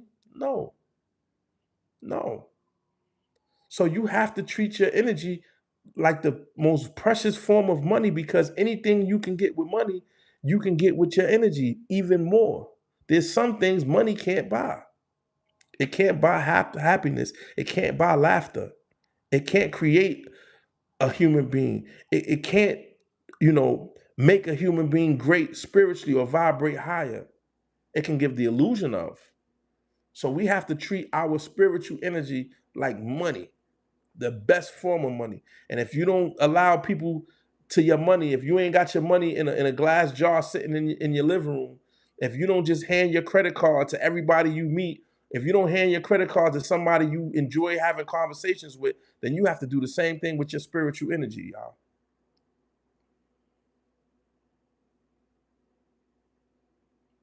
You have to do the same thing with your energy and be vigilant about who you spend your spiritual money with. I'm telling you, because it's going to stop you from doing great things down here. And then you're going to wonder why your children ain't listening, or why you can't pray that your daughter clean up her act, or you can't pray this woman out of your son's life, or you can't pray your son up off the couch and off the video game long enough to get a job, or pray for the raise you're trying to get, or pray for the new car or the things you're trying to get. The reasons why your prayers don't work, even if you're genuinely a good person, is because you may be giving too much of your prayer energy to someone who's undeserving. And just like in the court of law, whether you knew, the law or not, you're still viable. You're still viable if you know somebody ain't no good for you and you think you're doing them a favor by giving them money or your time and your energy in the form of money. For real. Real talk, y'all. I'm telling you some real stuff. I'm gonna tell y'all a quick story before I get off. I'll probably be on the 8, but I'm gonna tell y'all this story. It ain't too quick. I always say long story short or short story shorter, but usually a short story usually gonna be longer. I don't know how to tell short stories. I try, but I'm gonna tell y'all this short story. When I had my spiritual awakening in 2012, right? Um, I had these crystal beads. I was wearing these crystal beads. I had crystals in my pocket. One day I'm gonna give y'all. One day when I'm on here, I want to make a whole thing on crystals. Y'all remind me if I fall off topic one day, be like talk about the crystals, cause I could get y'all a whole live on crystals, man. Crystals are some unique beings. They are. They're fully conscious. But anyway, I kept losing my crystals. My beads kept popping. And the big brother, the one who pulled all the spirits off of me, he said, "Man, I ain't never seen nobody lose crystals as much as you lose crystals, brother." So at the time, I'm like, "What? That mean I'm a bad person?" He said, "Nah, you're just a unique brother. But I'm gonna tell you this: I'm not gonna keep giving you no crystals, though. You got to figure something out." So one day, I came. There was a particular day where we would all get together and meditate together. We would all be on a fast and we would all meditate together. And when I was with these brothers, I'm telling y'all, the energy was different. We used to change environments. Two of these brothers was changing the entire environment, living on a bad block in the South Bronx, in the Bronx, and they was changing the vibration of that block. I'm not making this up. And this is why I don't, shun none of the religious beliefs. But if I know two people who could change the vibration of a neighborhood, and even me by myself have voodoo people telling me, you know, that they didn't want me around because they couldn't talk to the deities they were talking to when I was around. Just me. This is how I lost a lot of spiritual respect for a lot of these institutions, because how you have a whole church of people in these communities, and if I seen one person or two people change the vibration of a whole neighborhood or a whole jail like I used to, how the hell you got a whole church full of people and y'all can't change the vibration of the neighborhoods around you or the town you're in? That says a lot. I didn't mean to get off a topic, but um, so I kept losing the crystals, and my beads kept popping.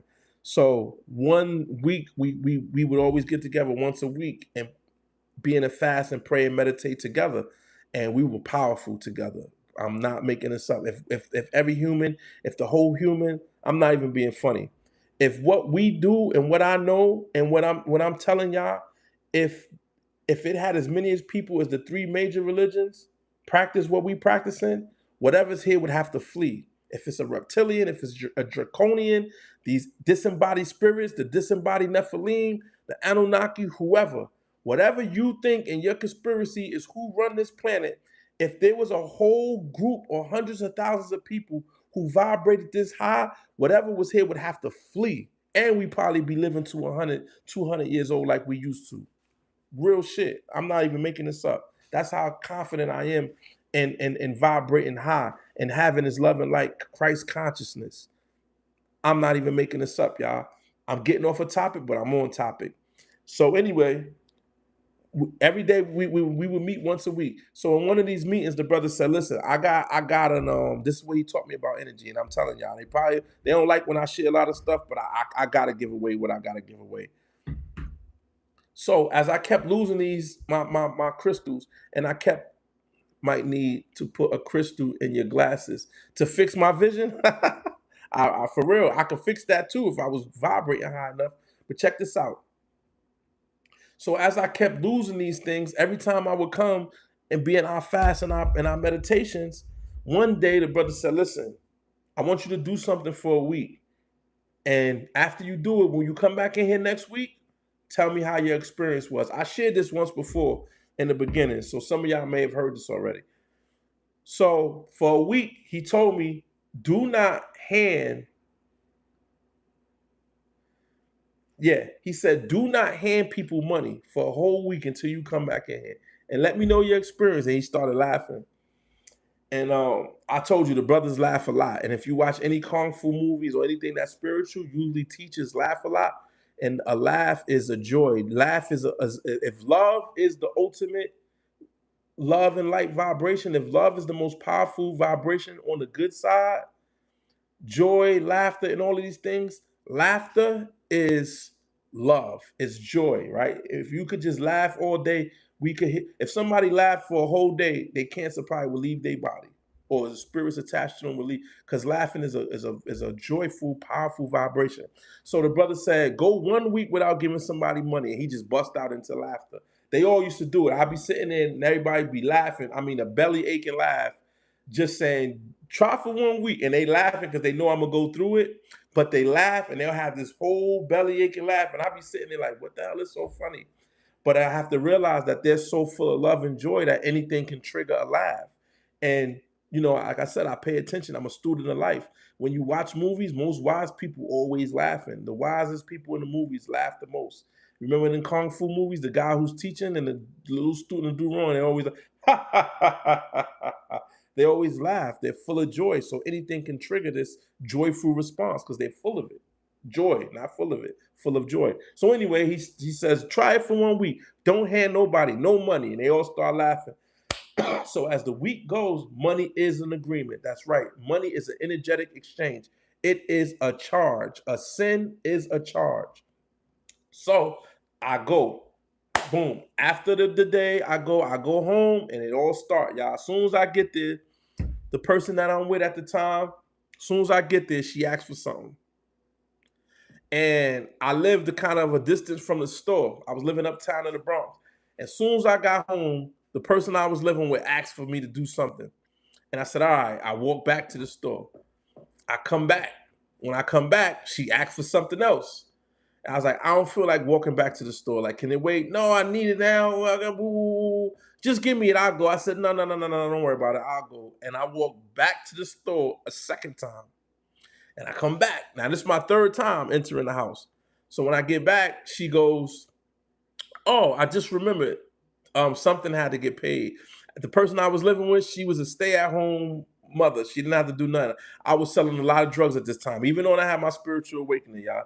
Don't judge me. I'm just being honest. I thought because I'm not physically hurting people that me providing for my family wasn't really a bad thing, right? So I tell y'all that all the time. I don't try to fake in front like I had a spiritual awakening and I changed my whole life. I did change, but I still had that stinking thinking. But anyway, this person was a stay-at-home mother. I took care of everything, but I would give her the money to pay the bills and do stuff like that because I'm not the technical guy, right? So she's like, "Oh yeah, I forgot the bill need to be paid. Let me walk up to the in the Bronx, you got everything right around the corner." So up the block was a check cashing place.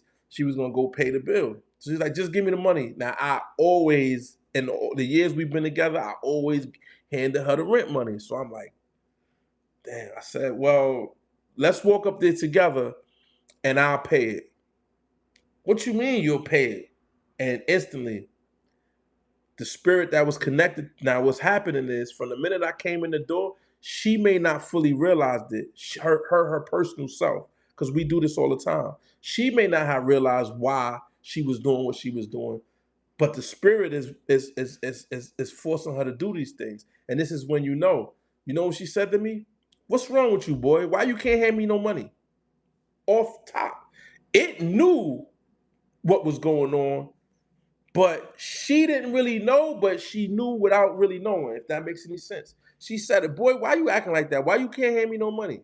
And I'm like, "What?" And I'm not a good liar. I'm a horrible liar, y'all. I wear my emotions on my sleeve. Everybody that know me, every woman I ever been with, they be like, "Boy, I know where you lying." So I try not to because I don't remember the lie, one. And two, I wear my emotions on my sleeve. I'm a super Pisces. They say Pisces wear their emotions on their sleeve. Well, I am horrible. So you gonna know, right? So I'm like, what? Ain't nobody told me that. And she was like, boy, who told you though? What them people told? Because she didn't like the brothers, right? She was like, what they told you don't give me no money? You supposed to give me money. You supposed to take care of the household, this and that. And that. She knew. She knew without really knowing. I'm like, listen, that's not what happened. Don't worry about all of that. I don't want to lie either. But I'm like, look, don't worry about none of that. We're gonna walk up the street and I'm gonna pay the bill. And she knew. Why you can't put money in my hand? Why you can't put money in my hand, Bucks? What the hell wrong with you? What's going on? And I'm like, just calm down. I'm gonna pay the bill. I don't want to tell her that I can't put the money in her hand, but she already kind of knew, but I don't want to admit to it, right? So anyway, we walk up the street, we pay the bill, we get back. That was my experience with her. But this was as soon as I got in the house, y'all. As soon as I got in the house. So I don't know if it was the next day, or I don't know if it was I went back outside, or was it the next day, or the same day. I don't remember. But anyway, now I go to my aunt's house. Everybody, y'all know how much I love my aunt, my grandmother. My aunt is one of my favoriteest peoples in the whole wide world, right? So I go to this aunt's house, right? My aunt lives in the South Bronx, in the Soundview section of the Bronx. Where she lives is it's like it's subsidized housing. Like everybody's there is like ex-drug addicts, battered women, like the whole building is full of women. But I love these people. Y'all know I'm talking about the ghetto.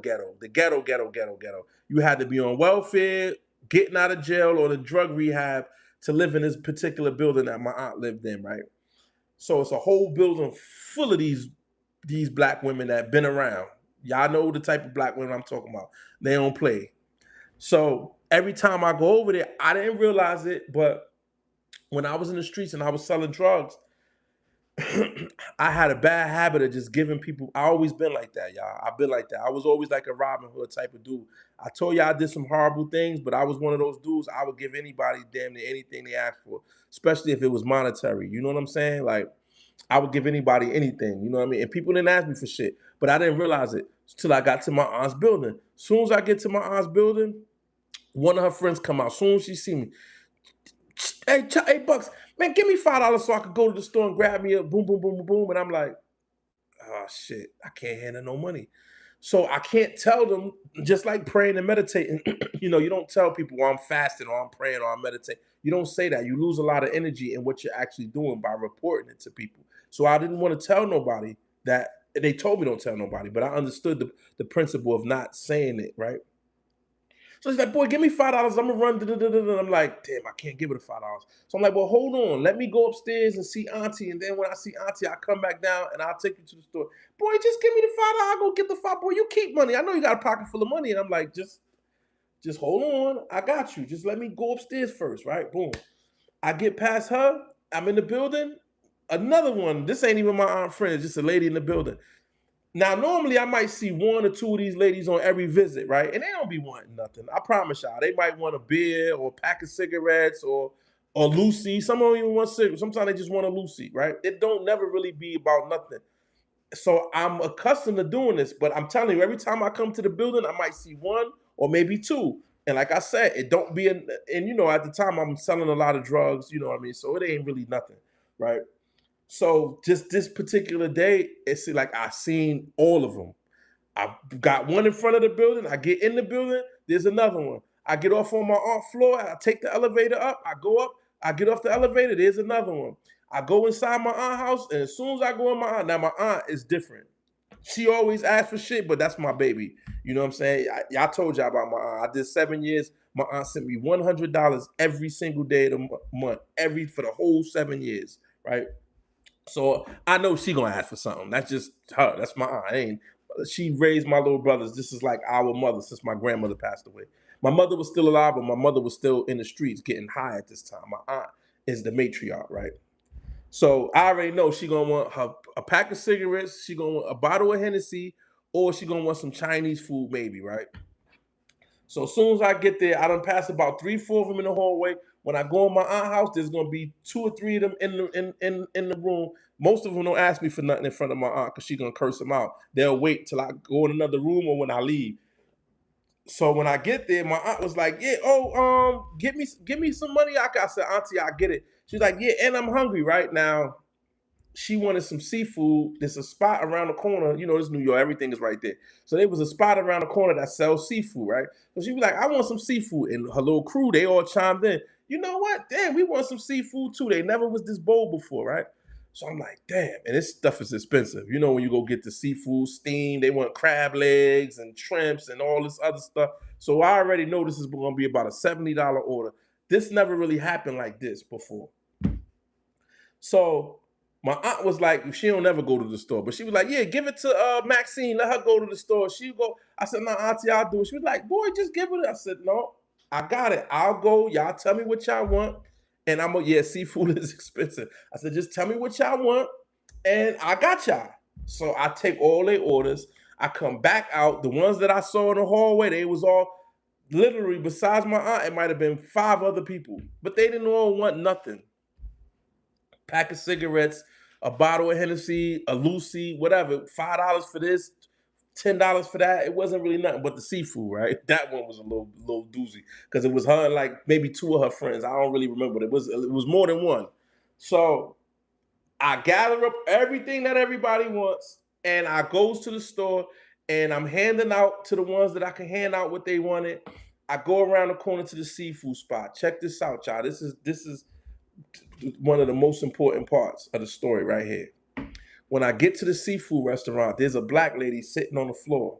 She got a string tied to the door and she's holding the door. She's sitting on the floor, pulling the string, opening up the door to the seafood. It's not a seafood restaurant. You know, a fish market is what it is. You know, you go to a fish market and it's just fish on ice. But if you want it done, they'll put it in the steamer and steam it for you.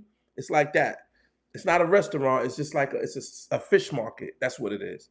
All the fish is on ice and they could steam it for you right there. And they got a deep fryer where they could fry some stuff for you right there. This is where it's at. So she's sitting there on the floor, older black lady, and she's opening up the door with the string. So she opens up the door for me. I go, I places the order because you know it's gonna take time to steam all that shit. And it's loud in there. So I step outside to make my drug calls, right? So when I step outside, I'm on the phone. I go back in and she opens the door again. I go back in there to check on things. I come back out. And before when I went back in there, whether it's the third or the fourth time, I don't remember. Before she opened the door, she said, She didn't speak. She just like grunted with her hand, like, pay me. I don't open this door for you about 4 times. So I'm like, damn. Normally I would have gave her some money, but I can't give her no money. So I'm like, damn. I said, listen, I don't have cash, but you want something to eat? I'll get you something to eat. You hungry? You want something to eat? And she said, yeah, she wants something to eat. So I said, all right, well, come on in and I'll buy you something to eat. So she gets up off the floor and she comes into the restaurant. I mean, into the fish market. First of all, when she comes in the fish market, the workers behind the counter, Chinese people, I'm telling you, Chinese people, they looking at me like, why you invited this, this homeless lady inside this spot, right? They looking at me, mad. Check it out. She's saying when she's pointing, she's not really communicating. So I'm kind of like trying to tell them. They looking at me like, why you got her in here? So I'm trying to order what she's asking me to order, but there's numbers for the fries. She wanted fried food. So with fried food is a number 1, a number 2, number 3. So I'm like, what, a 2 or 3? And I got to whatever number she wanted. She said, yeah. So I said, all right, do that for her. So it was fried food. I can't remember what it was, but it was something fried, French fries and crab sticks or whatever, shrimps. I don't remember, but it was fried, right?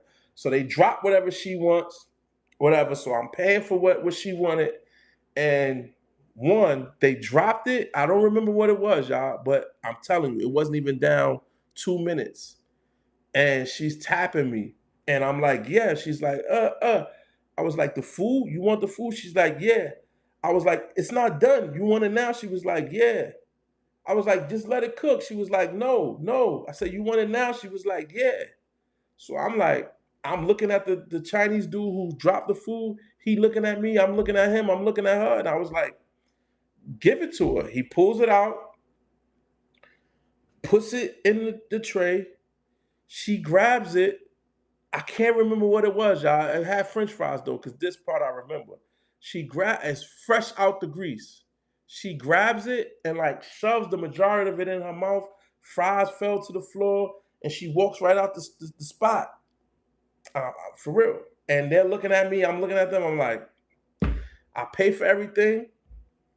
I grab my food, and when I go to walk out, she's sitting back on the floor with the food, and she's just like, this is important, y'all. She, so as I'm walking out and I look at her, I didn't really look so she could say thank you, but I just wanted to say, like, you all right, you good, or whatever, whatever. So I was thinking to say, I didn't want to touch her, and I didn't know her name. So as I walked out, I looked down at her, and the minute I looked at her and wanted to say something, she looked up at me. She looked at, like, she felt me, right? She looked at me, and I said, "You good?" And she said, and she smiled. I never looked in her mouth before. She looked at me. This happened to me a few times. Oh, I'm leaving out a part. She looked at me like this, y'all. If I'm right here, she looked at me like this. Like she was here, I'm on to the left of her. She was eating. She said like this. She said like that. And when I looked at her teeth was brown, like wood. All cracks, all missing teeth, and she just smiled. And I was like, oh shit, I felt it. I felt, I felt it. Fast forward. Fast forward. This is important, y'all. I go back to my aunt's house. I give everybody what I gave them. I left this part out too. Some of the people that I didn't hand the money to, like a couple of the people who lived in the building, were upset. Upset that I didn't give them the $5. They couldn't walk to the store. And as I went and got them whatever they wanted, they still mumbled off, boy, acting all strange. All I asked was $5 damn. Damn, you could have said no as I handed them what they asked for, right? Time go by, time go by. Something happened on the train.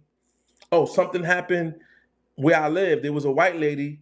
Long story short, she was holding the door. I brought her a sandwich, whatever the case may be. I come out the thing. I'm watching from the window. She threw the sandwich in the garbage, stood right by the door. And as I walked by her to leave, this is a white lady now. I don't know if y'all know New York City, but this is uptown in the Bronx, like White Plains Road. This is all Jamaicans. The whole town, the place is this is probably the blackest part of the Bronx. It ain't even really that much Spanish people up there at this time. It's all black and Jamaicans. There's no real white people in the Bronx where I be at. This was a white lady with red hair. I brought her a sandwich, same way she was holding the door. She didn't speak. I didn't dream this shit. I'm not making this up, y'all. I promise you, I'm not making this shit up. And I didn't dream it. I brought her a sandwich. I'm looking through the thing as I'm buying milk for my daughter because my daughter was a newborn at the time. As I'm buying milk and I look through the thing, she had a shopping bag. She wanted a bag of chips and a soda. She went and grabbed a big soda and a big bag of chips. I just paid for it. As I'm in the store still lollygagging, she walks out the store. I'm watching her through the mirror in the store. There's a, them big orange metal garbage cans in New York City. They on the corner, damn near every corner. Them big metal orange garbage cans with the mesh ones, right? I'm watching her. She walks right out the store, throws the whole bag in the garbage, and stands back by the door. So I already knew she had mental health issues, kind of, right? Because most of the people who hold in the door do. So after I paid for my stuff in my mind, I'm like, this lady bugging out. She just threw out the whole sandwich that I brought her and the shit that I brought her. So I paid for everything. As I'm walking out, again, like the other lady, I wasn't looking to her to say thank you, but I was just looking to say, you all right? You good? Just, some acknowledgement. So I walk out. She never looks at me. She's looking straight forward. So I was like, all right. I walked to the corner and the traffic was coming, so I couldn't just cross the street. So as the traffic is running, I felt it. I said the same thing about the lady sitting on the floor. So I turned around and looked. And when I turned around and looked, she was looking straight forward. Say I'm right here, but not close to her, but I'm at the corner over here. She's looking straight forward. And when I felt it and I looked, she did the same thing. I'm over here. She turned her head, not her whole body, just her head. She tilted her head and she smiled. If she had 5 teeth in her mouth, I'd kiss my own behind. She smiled the same way. I swear, y'all. That next week, I go to the brothers, and the brother was like, well, how was your weekend? How was everything that's going on? This is the whole point of this whole story with the casino and everything that I was saying. When I make it back to the brothers, And they was like, well, how was the thing? Sometimes I used to try to tell a brother what happened, but he sees and feels everything that happens. And he's not into voodoo or witchcraft. He's just vibrating so high that he knows what I was going through. And he was showing me something that I'm telling y'all. So when I get back, he was like, well, how was it there? I was like, man, I had a crazy week. Man, you wouldn't know, but I know he know because I did had other things happen and he knew what was going on with me, right? And as I began to explain the whole week that I had, he stopped me. He said, listen, and the Bible says this. He says, always be conscious of how you spreading your energy. Least not you entertain angels. He didn't say that, but that's what it says in the Bible. Least not you entertain angels without even knowing. A lot of times, and he said, I'm gonna say what I'm gonna say, then I'm gonna tell you what he said to me. I had a habit of giving homeless people money, giving people money. I always sold drugs my entire life, so I kept a pocket full of money. And anytime I saw somebody homeless or going through, I would just give them money, give them money, give them money, give them money, give them money, give them money. Well, what I didn't realize was most of these people, especially people who are always asking, they are in the predicament they are in because the spirits and the entities and energies that are connected to them are keeping them in a state of broke, hungry, destitute. Some of the people we see that are homeless and walking around talking to themselves, they're in a karmatic, they're in retribution. They're getting their karma. Most of those people are in those conditions for a reason. Most of those people are homeless with no family and nowhere to go for a reason. And we think that we're doing a good deed by giving them money. And a lot of us don't give them money because in the cities, we think that they're drug addicts and they're just going to use it to buy drugs anyway, right? And you're right in a sense. They are in those conditions for a reason. And when you're feeding that person and giving them the money, you're not feeding the person. You're feeding the deity. You're feeding the demon that's connected to that person, keeping that person in that stupor and in that state. And me constantly going around all day, I was giving up my energy because money is an energy, is a contractual exchange. Because I was giving so much to those people, I was blocking my blessings and weakening myself because I'm giving all these people all of these things all day. And when he said to me, I said, well, I do it because I got a good heart. He says, yeah, but you're feeding shit that you ain't got no business feeding. Some of them people need to be in that predicaments that they're in. And he said, all you got to do is pay attention to how their response is. And then I thought back and I thought about some of the people from my aunt's building. And it was true. They had a problem with me not handing them the $5 bill. No matter how many times I gave them stuff, and you know when they say, no matter how many times, and when you say no, it's like you never said yes.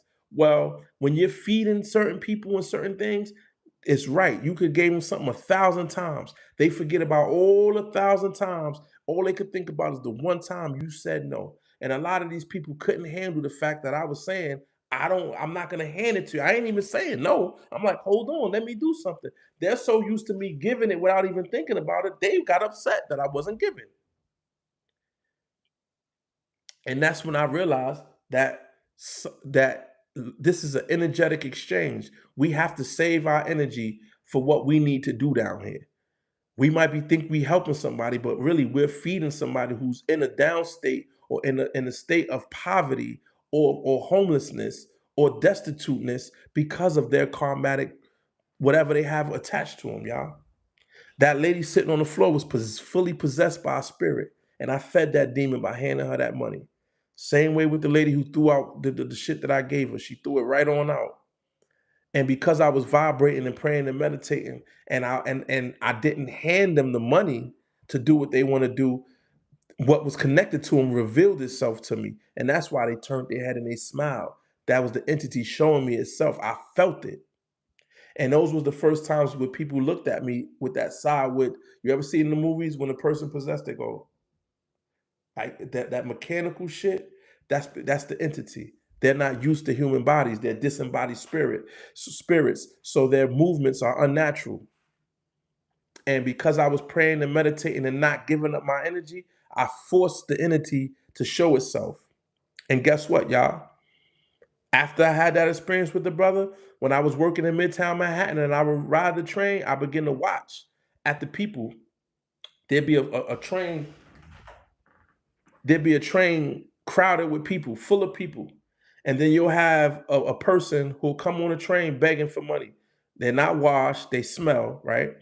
The train car is full of people. I don't know if y'all from New York City or you ever seen in a movie how crowded a New York City train is. A New York City train will be so crowded that you can't even move inside the train, right?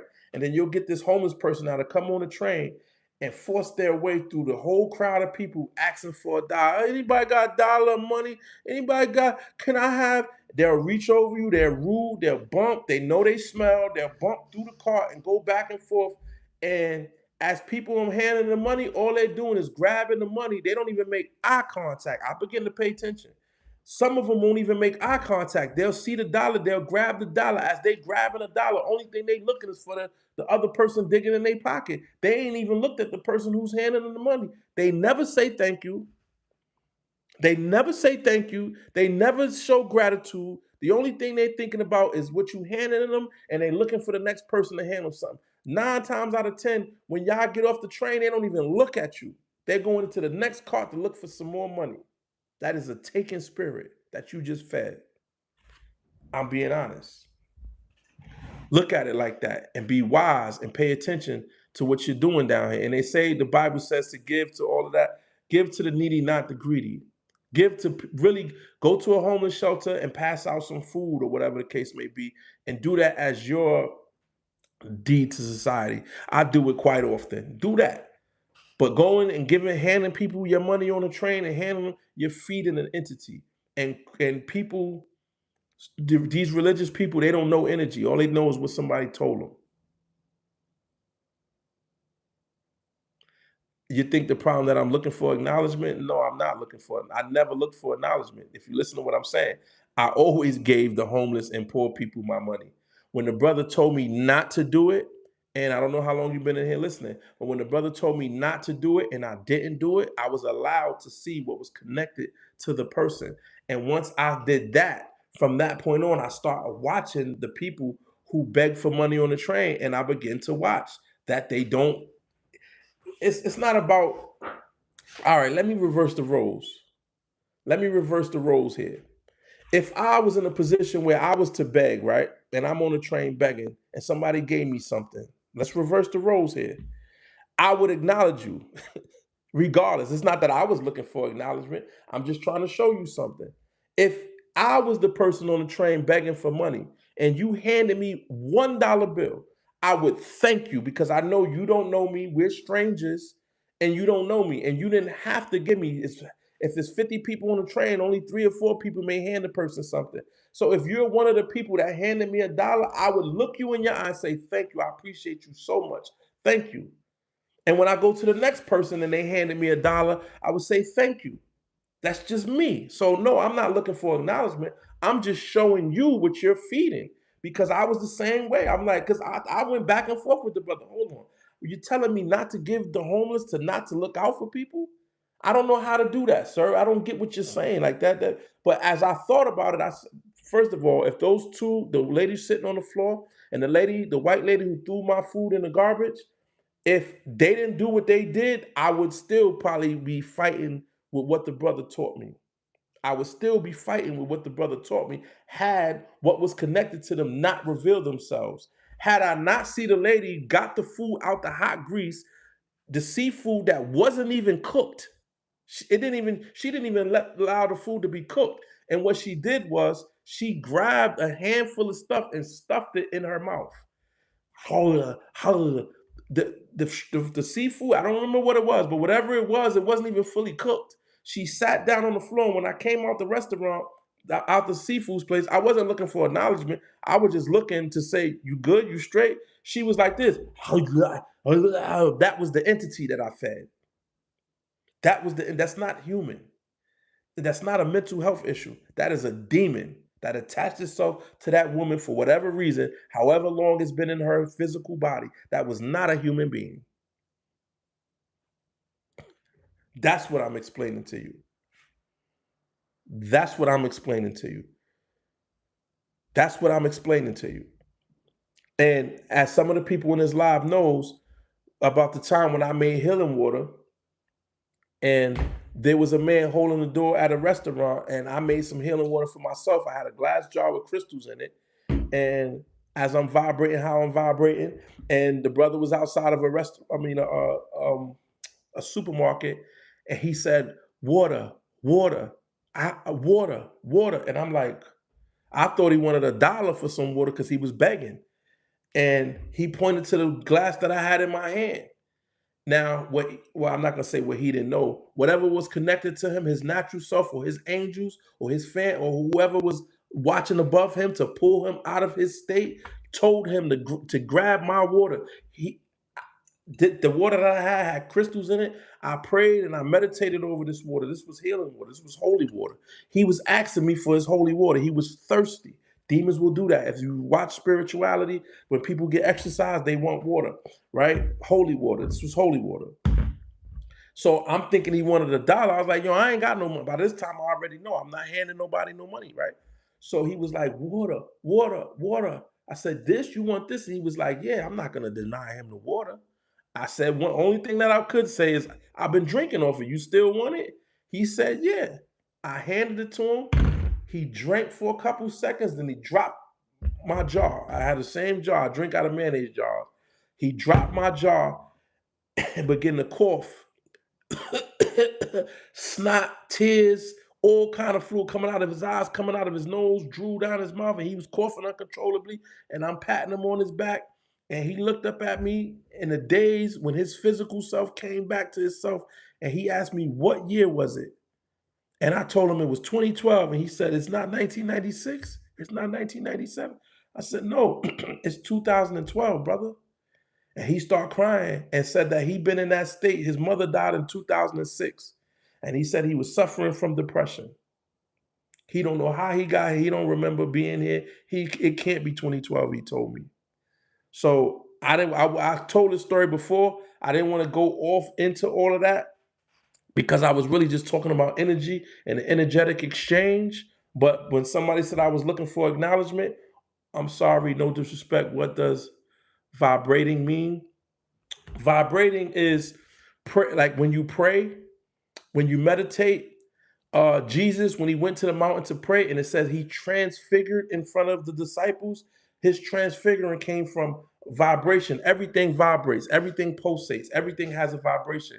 They believe that even a wall is not physically solid. They say a wall are atoms and molecules stuck together that makes the wall dense. And if it vibrates fast enough, right, you could separate the molecules and the atoms in any molecular structure.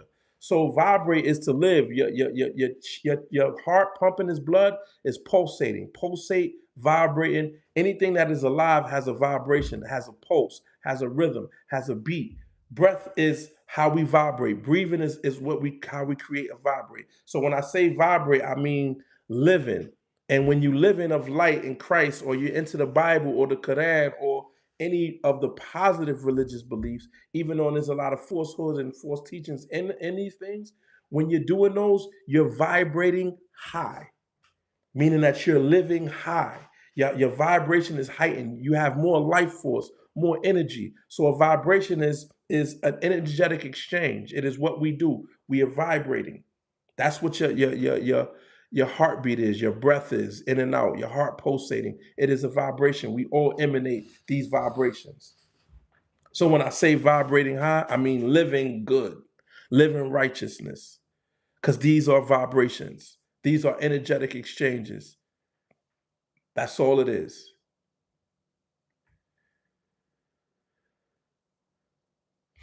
And the experience I had with not giving those two people the money and I saw what was attached to them, that happened before I gave the water to the brother who was holding the door. And look, I told the story before. When I handed him the water, he broke my glass, and came back to his natural state. I was in my head like, damn, well, I kind of healed this dude. What am I to do now, right? I'm not acting like I'm Jesus Christ. It blew my mind. That's only one time that has ever happened to me.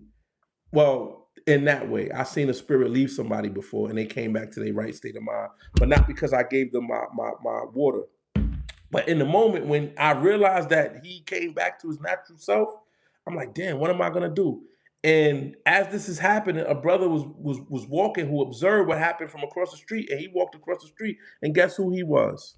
He ran a homeless shelter in Midtown Manhattan, a homeless shelter.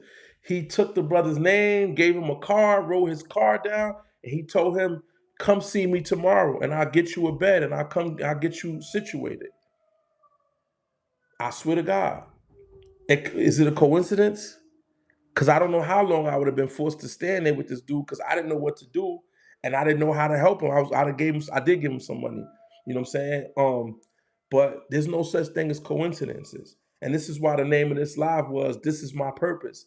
As I was, the gangbanger street running dude, running around with hip hop and basing my whole life on money and being somebody special down here with this physical shit, the creator, life, the angels, my ancestors, the universe, whatever you want to call it, my whole life has been setting things up and revealing shit to me and showing me shit to get to the point where I could show others. I was lost. I was lost. I didn't understand my purpose. I didn't know what I was dying for. I didn't know what we was here for. I didn't understand or understand shit. And for whatever reason, the universe has been sending me things, and it ain't just to get me through. It ain't just for me to know a bunch of shit to come on YouTube and get a couple of likes and make $20, $30 a YouTube video. It ain't for that. It's to talk to those, to my monad, my kindred souls, my kindred spirits who overstand and understand everything that's coming out of my mouth and know it to be true because it resonates within their soul. And just like me, they're tired of coming back to this third dimension to be down here and going through the shit that we go through. I'm fighting a lust demon now and fighting it hard as hell. I fight every day, beloved. You think for one, I could sit up here and act like I mastered this shit? Me too. How about that? Me too. Me too. Yeah, I do. I hope he's okay too. Me too. Yeah, I hope he's okay too, Cream. I swear, I hope he's okay. Every time I tell a story, I wonder whatever happened. You know what I'm saying? But a lot of people be like, Tommy, not anymore. Those days have been over. Yeah, yeah. I could say that, but stuff still happens. Stuff still creeps in, and I fight it and I attack it as it's occurring. So I've been good. I expressed on here. I haven't, slept with anyone outside of the one person that I've been dealing with in a year, about a year now. I've never done that. I've never been faithful. I've never not cheated. I've never not had two wives, and I've never not had multiple women. I've never not done that. I'm just getting there.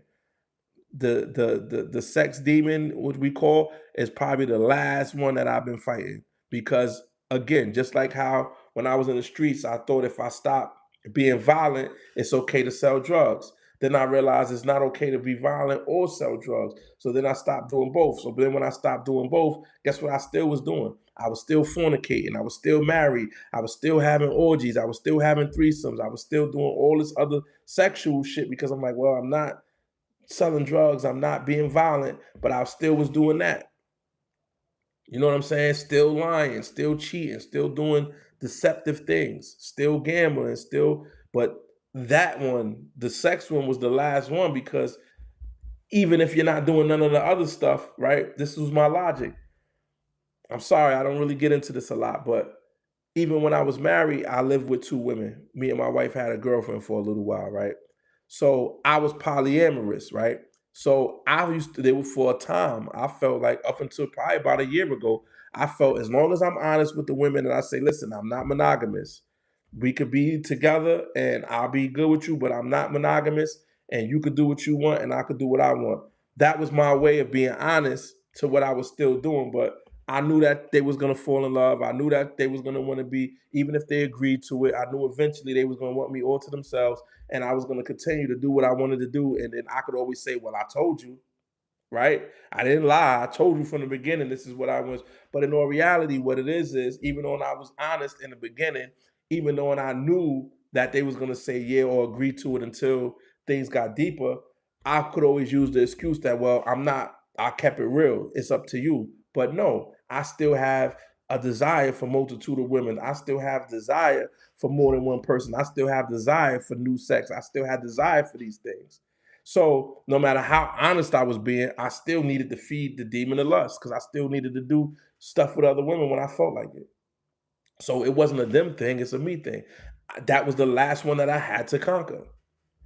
You know what I'm saying? That's the last one that I had to conquer. It's not about being loyal. If you're doing it to be loyal or committed to your partner because you love your partner, then you still ain't figured out that it's something wrong with you, right? Most men don't cheat or don't do what they do because they're like, nah, I don't want to put my girl or my wife through that. So they tuck it and they still, but you still want it. You still sin. You still thought about it. You still sin.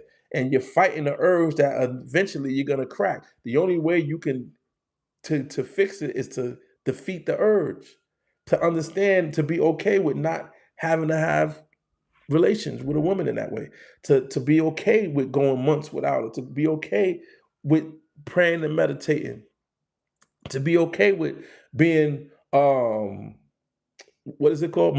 Not monogamous. What's the other one? Celibate until you get married, or celibate until the creator gives you a man or a woman who is evenly yoked with you and is your counterpart, and you wait. And I also learned with a couple Christian brothers that I knew that went 3 4 years without a woman. They the only two dudes that I know that marry virgins, and I'm talking about they got virgins that was 23, 25, 27, 28 years old. I'm like, man, they ain't got no such thing as that. They found some 30-year-old virgins in the church because they decided to refrain from sexual relations for 4 5 6 7 8 years. Even though we think this type of stuff don't exist, and I'm not judging anybody who's promiscuous or who's not a virgin. That's not what I'm saying. I'm saying what we deem to be the perfect mate. If you refrain from relations or dating to nurture your relationship with the creator, to nurture your relationship with yourself, you're gonna get exactly what you want. It's gonna come. Exactly what you want. I wish I could go 3 months. Well, you have if you've been to prison. Anybody who's been to prison been 3 months sober. Man, that's good, beloved. Remain sober. Remain sober. Anybody who been to prison, you done went months without, you know what I'm saying, or whatever. Sometimes you got to put yourself in it, and whatever you want, when you refrain from relations, or you refrain from fried chicken, or you refrain from ice cream, you're gonna be straight. And all you gotta do is walk now. You ain't gotta jog, you ain't gotta go to you don't need a Planet Fitness membership. All you have to do is have discipline. And when you have, and this is what I learned in spirituality, because we talking energy, and this is my purpose, y'all, to just remind you of what you are and what you can do. The minute you deny yourself through discipline, instantly, especially the harder it is for you to deny whatever urge it is, you're gonna instantly get a blessing. You're gonna instantly get a gift. You're instantly gonna get a reward, y'all. I'm telling you. I'm telling you. Working on you. That's a blessing. That's a blessing. Your strongest tool is discipline. Discipline is your spiritual bank, right? Because a bank is where the money's disseminated. A bank is where the energy is disseminated. A river bank is where the current sea is held. A bank is where the current sea is held. Become a bank with your energy. That's what this live is really about. That's what I should have said. It's about energy more than my purpose. But my purpose is to tell y'all about y'all energy and how powerful you are. I believe you, and I'm going 6 weeks. That's the goal. If you can't, take baby steps. Take baby steps. You know what I mean? I hear people say they fasted 21 days. I ain't never done it, but I know there's people who do it. The most I've went is 7 days. But even in my 7 day fast, I might only did 2 days without absolutely nothing. You know what I'm saying? My fasts would be like I'll go 3 days with just water. You know what I'm saying? Or, I'll start off with 3 days just drinking liquid and fruit. And then I'll do 2 days with just water, or 4 days with just water. And then maybe the last one day or the last 2 days, I won't do nothing. Or I've done 3 days with absolutely positively nothing. You know what I'm saying? But 21 days with absolutely positively nothing, I don't know how people do it. I start getting dizzy. I start thinking I'm gonna fall out. You know what I mean? I ain't never did that many. You know what I mean? But it's the spirit though. I learned that too. You know what I'm saying? When you start doing stuff like that, yeah, your physical self and your physical mind couldn't go, you know what I'm saying, 21 days. But guess what? After the third or fourth day, the Holy Spirit kicks in, your angels kick in, your ancestors kick in, something kicks in, and the days start going by, they curve the hunger pains, and now everything you think about and pray about while you're hungry or while you're denying yourself, man, it start happening. Fasting is very, very, very powerful, yo. When you deny yourself food, because that's one of the only urges that constantly pop in your mind is I'm hungry or I'm thirsty. Those are the only urges that pop in your mind. You know, sometimes it be sex or drugs, you know what I'm saying? And stuff like that. But food, I think it's natural for you to get hungry. You know what I mean? It may not be natural for you to crave all the other stuff that we crave, but food and something to drink is a natural craving. And the minute you curve that craving and say, and ignore it for days, this is what I do. And this is when I be start manifesting things. When my stomach start burning and I get hungry, hungry, hungry, hungry. And I'm like, man, you did 2 days, man. Just don't go the third day. Like when you wake up that next morning and you know you ain't gonna be able to eat until you wake up 7 o'clock today, and then you know you're not gonna be able to eat till 7 o'clock tomorrow. What they start telling you is, man, you just did 4 days or you just did 5 days. Man, you straight. Just I'll be like, no, I said Saturday, I said Saturday. So when I feel that burning, what I'll do is I'll go into a meditation, right? And when I know my stomach is burning, I'll see that burning in my stomach as a blue light with gold specks in it. And then I push that burning through my body and out my bodies into my physical body, into my mental body, to my astral body, to my ethereal body. And I push that burning all the way out. And you know what I'll send that as? As a ray of love, as a sense of ray of light, as a healing for the planet, a healing for the trees, or sometimes I'll do my form of witchcraft. And if I'm looking for a job, as I'm sending all of that out, I see it going around the Amazon building, or I see it going around the casino where I want the job. I push that out, and that shit worked. Your denial turns into powerful energy. Your discipline turns into a powerful energy of manifestation. If you believe that, put a one in the chat. If you believe it, put a one in the chat. Put a one in the chat if you know that you denying yourself, or you not punching somebody that you want to punch, or you not cursing somebody out that you want to curse out, or you not cheating, because your coworker trying to give you something behind the water cooler or on the staircase. If you believe that when you say no, I ain't doing it, and you don't do it, you're gonna have the power to manifest whatever it is you trying to manifest. You're gonna have a power to do whatever it is you're trying to do from that self-denial. That's what fasting and praying and meditating is about. It's energy. You holding your energy in by not giving it out to nobody else and giving into a fleshly weakness. You start denying this flesh. And the more you deny this flesh, the more you could work in spirit, the more spirit you become. Spirit don't need to eat. Spirit don't need to sleep. Spirit don't need to fornicate. Spirit don't worry about where it's going to eat and how it's going to live. Spirit has the power to move anything it want to move. So to become more spirit and to become more powerful, to have more energy and vibrate higher, you have to deny this dense flesh. This is dense. This needs to eat. I call it fornicate, fear, flee, feed, and fuss. This needs all of those. That's what this is. This needs that. This needs deny this. That's what Christ came here to teach. He ain't come to die on the cross for your sin. He came to die physically and become a spiritual being and show you that just like him, even when they put you on that cross or put that noose around your neck, they can't unalive you. They can't unalive you. When you vibrating on love and light, you will lose this physical body and you will still be a conscious, sentient being to do some great things down here in the realms above. That's what Christ came here to tell y'all. He ain't come to die on no cross and you just pray to him and save your own self. That is not what the story was about. That is not what the mission was. I don't want to offend none of my Christian brothers and sisters. As long as you believe and you're pious in your belief and you live by the tenets in your Bible and in the way that you believe, you still have power to do whatever it is you came down here to do. And if you believe wholeheartedly that he died for your sins and you walk Christ-like, you be all right. You're gonna be good too. So I'm not saying just because you have it misconstrued that you're wrong and I'm right. I'm saying you good money. But that's not the story. He came to show you that we don't die, we multiply. He came to show you that you have eternal life. He came to show you to deny this flesh, because skin is sin. This is the sin. This here, to be here in this physical hell, this is our sin. We was up and we wanted to come down to play.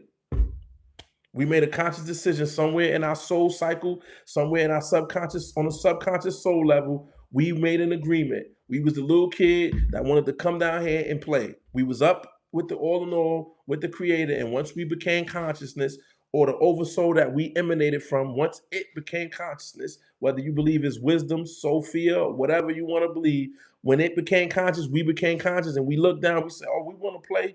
We are the first fallen angels. We are the fallen angels as well. Yeah, there's others that fell. There's others that were more powerful and wicked that came here to do wickedness. But as above, so below. There's a microcosm and a macrocosm. There's a big and there's a little. Everything that we see is a continuum. We fell too. We wanted to come down here and play. When you read the book of Enoch, we were the children on the mountain. We were the children of Enoch or Noah on the mountain before the flood, while the children of Cain was at the bottom of the mountain having horse races, orgies, gambling, drinking, playing music, wearing earrings, perfume. They looked so fair to us. And we was up on the mountain eating bullshit, eating leaves and grass, whatever we was eating. And they was down there roasting pigs and partying and fornicating. And we was up there like, I want to go down there and play. And he warned us. He said, if you go down that mountain, you will not be able to come back up here. You will not be able to ascend. We was on a higher dimension, because if it was just a physical mountain, we could have went down there, gambled, had an orgy, grabbed a piece of chicken, and came back up the mountain. He said, once you go down that mountain, you ain't gonna be able to come back up here. And slowly but surely, we begin to descend. We begin to descend down to down there with the children of Cain, because they looked fear to our eyes. We wanted to go have fun. We wanted to fuss and fornicate. So we went down. We were on a higher dimension, just like Adam and Eve, right? In the Garden of Eden. When they did what they did, they wasn't allowed to come back up. They wasn't allowed to enter back into the garden. Have you ever seen the Book of Eli, the movie? I'll need to watch it again. I seen it, but I didn't really get to see the whole movie. I thank you for saying that. I'm gonna watch that tonight, because I've been meaning to watch it again. I didn't. I seen it, but I didn't really get to watch the whole movie. I know at the end he ended up not being blind, so I think because I watched it in bits and pieces, and once I realized he wasn't blind, it kind of messed the movie up. Because now when I watch it, I'm gonna know that he wasn't blind, so to speak. But I should watch it again. Yeah. I should watch it again. But that's what happened to us. We were in the biggest heaven, meaning we were a part of the all in all. We was a part of the, not the most high creator, not the father, not the he God, not the she God, not the God that get jealous or get mad or get envious. I'm talking about the ineffable one, the all in all that the Gnostics speak about. The all in all that's in everything, right?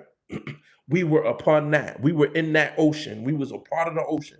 And as we sat a part of the ocean, we were sitting in the ocean and we saw a waterfall. Some of us wanted to be a waterfall. We saw a river. Some of us wanted to go be a river. We saw ponds. Some of us wanted to be ponds.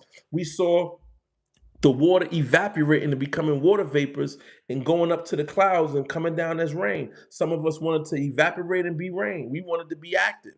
We wanted to be just, we didn't just want to sit in the river, I mean, in the ocean, a part of the ocean. We wanted to be active ocean water.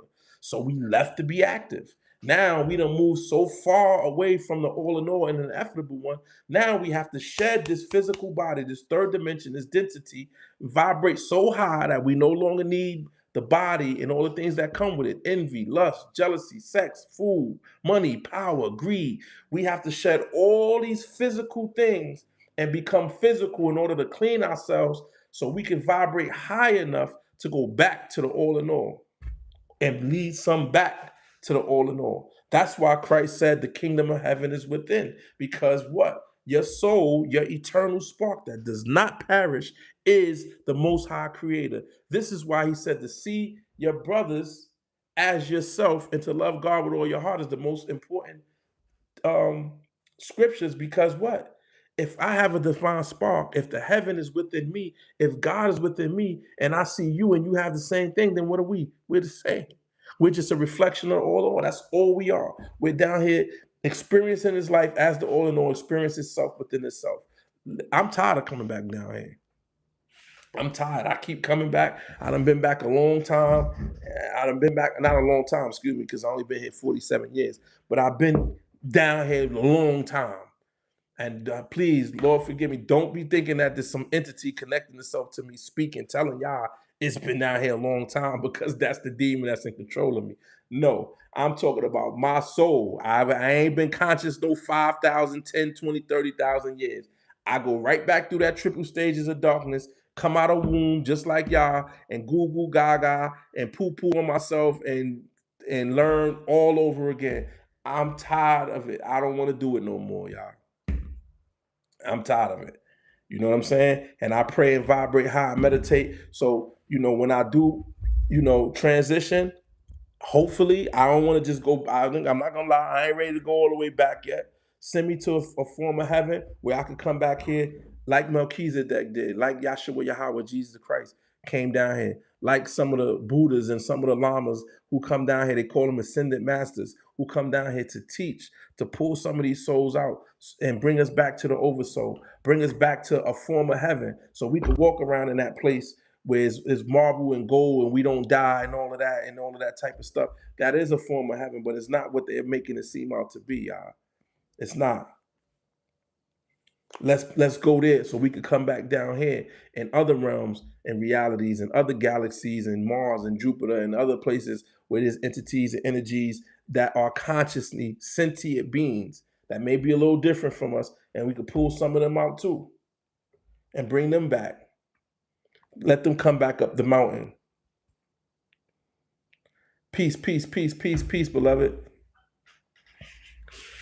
What I think about cremation, I want to actually be cremated. Me personally, I'm not going in no box. That's not happening. I'm not going in a box. I'm not, this physical body, I don't want it sitting in the box, because your body holds a lot of your spirit. And because they're not allowing us to be buried and put back into the ground how we came, butt naked, like how we came out of our mother's wombs, because they're not allowing us to go back into the ground butt naked, then I want to be cremated, because I don't want this physical body that holds a lot of my essence and my spirit to sit inside a box with a suit in a graveyard that is just a cell. A graveyard is a cell. A physical box is a cell. And there are entities and energies that feed off of that cell. I don't want it to be somewhere where my physical body remains, and my children or my great great grandchildren, when I do something great down here, go to this place and think they talking to me because it's my spirit, and they're gonna hold a lot of my spirit sitting in that box. And when my family members come to that grave to cry, if I'm lucky, right?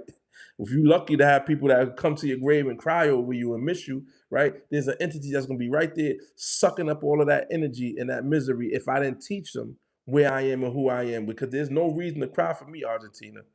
I'm in a better place. But if I don't teach my children and their children's to understand and understand that that's not me in a box and that I'm not forced to be there, then they're gonna sit there and cry. And those energies who created the thought pattern of a graveyard is gonna sit there and cipher that energy. So my children and my lineage are gonna sit there and give up their energy.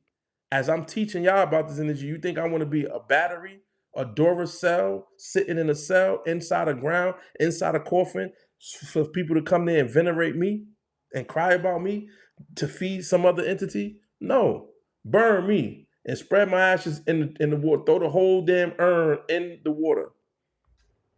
Throw it in the water. And there he go. Ain't no, there, here lies the, no, I don't lie in that box.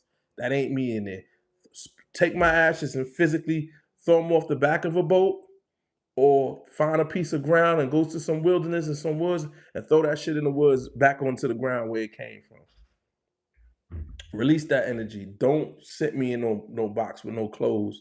Don't do that. That's not what I'm doing. That's how I feel. If people do, to each his own. You know what I mean? To each his own.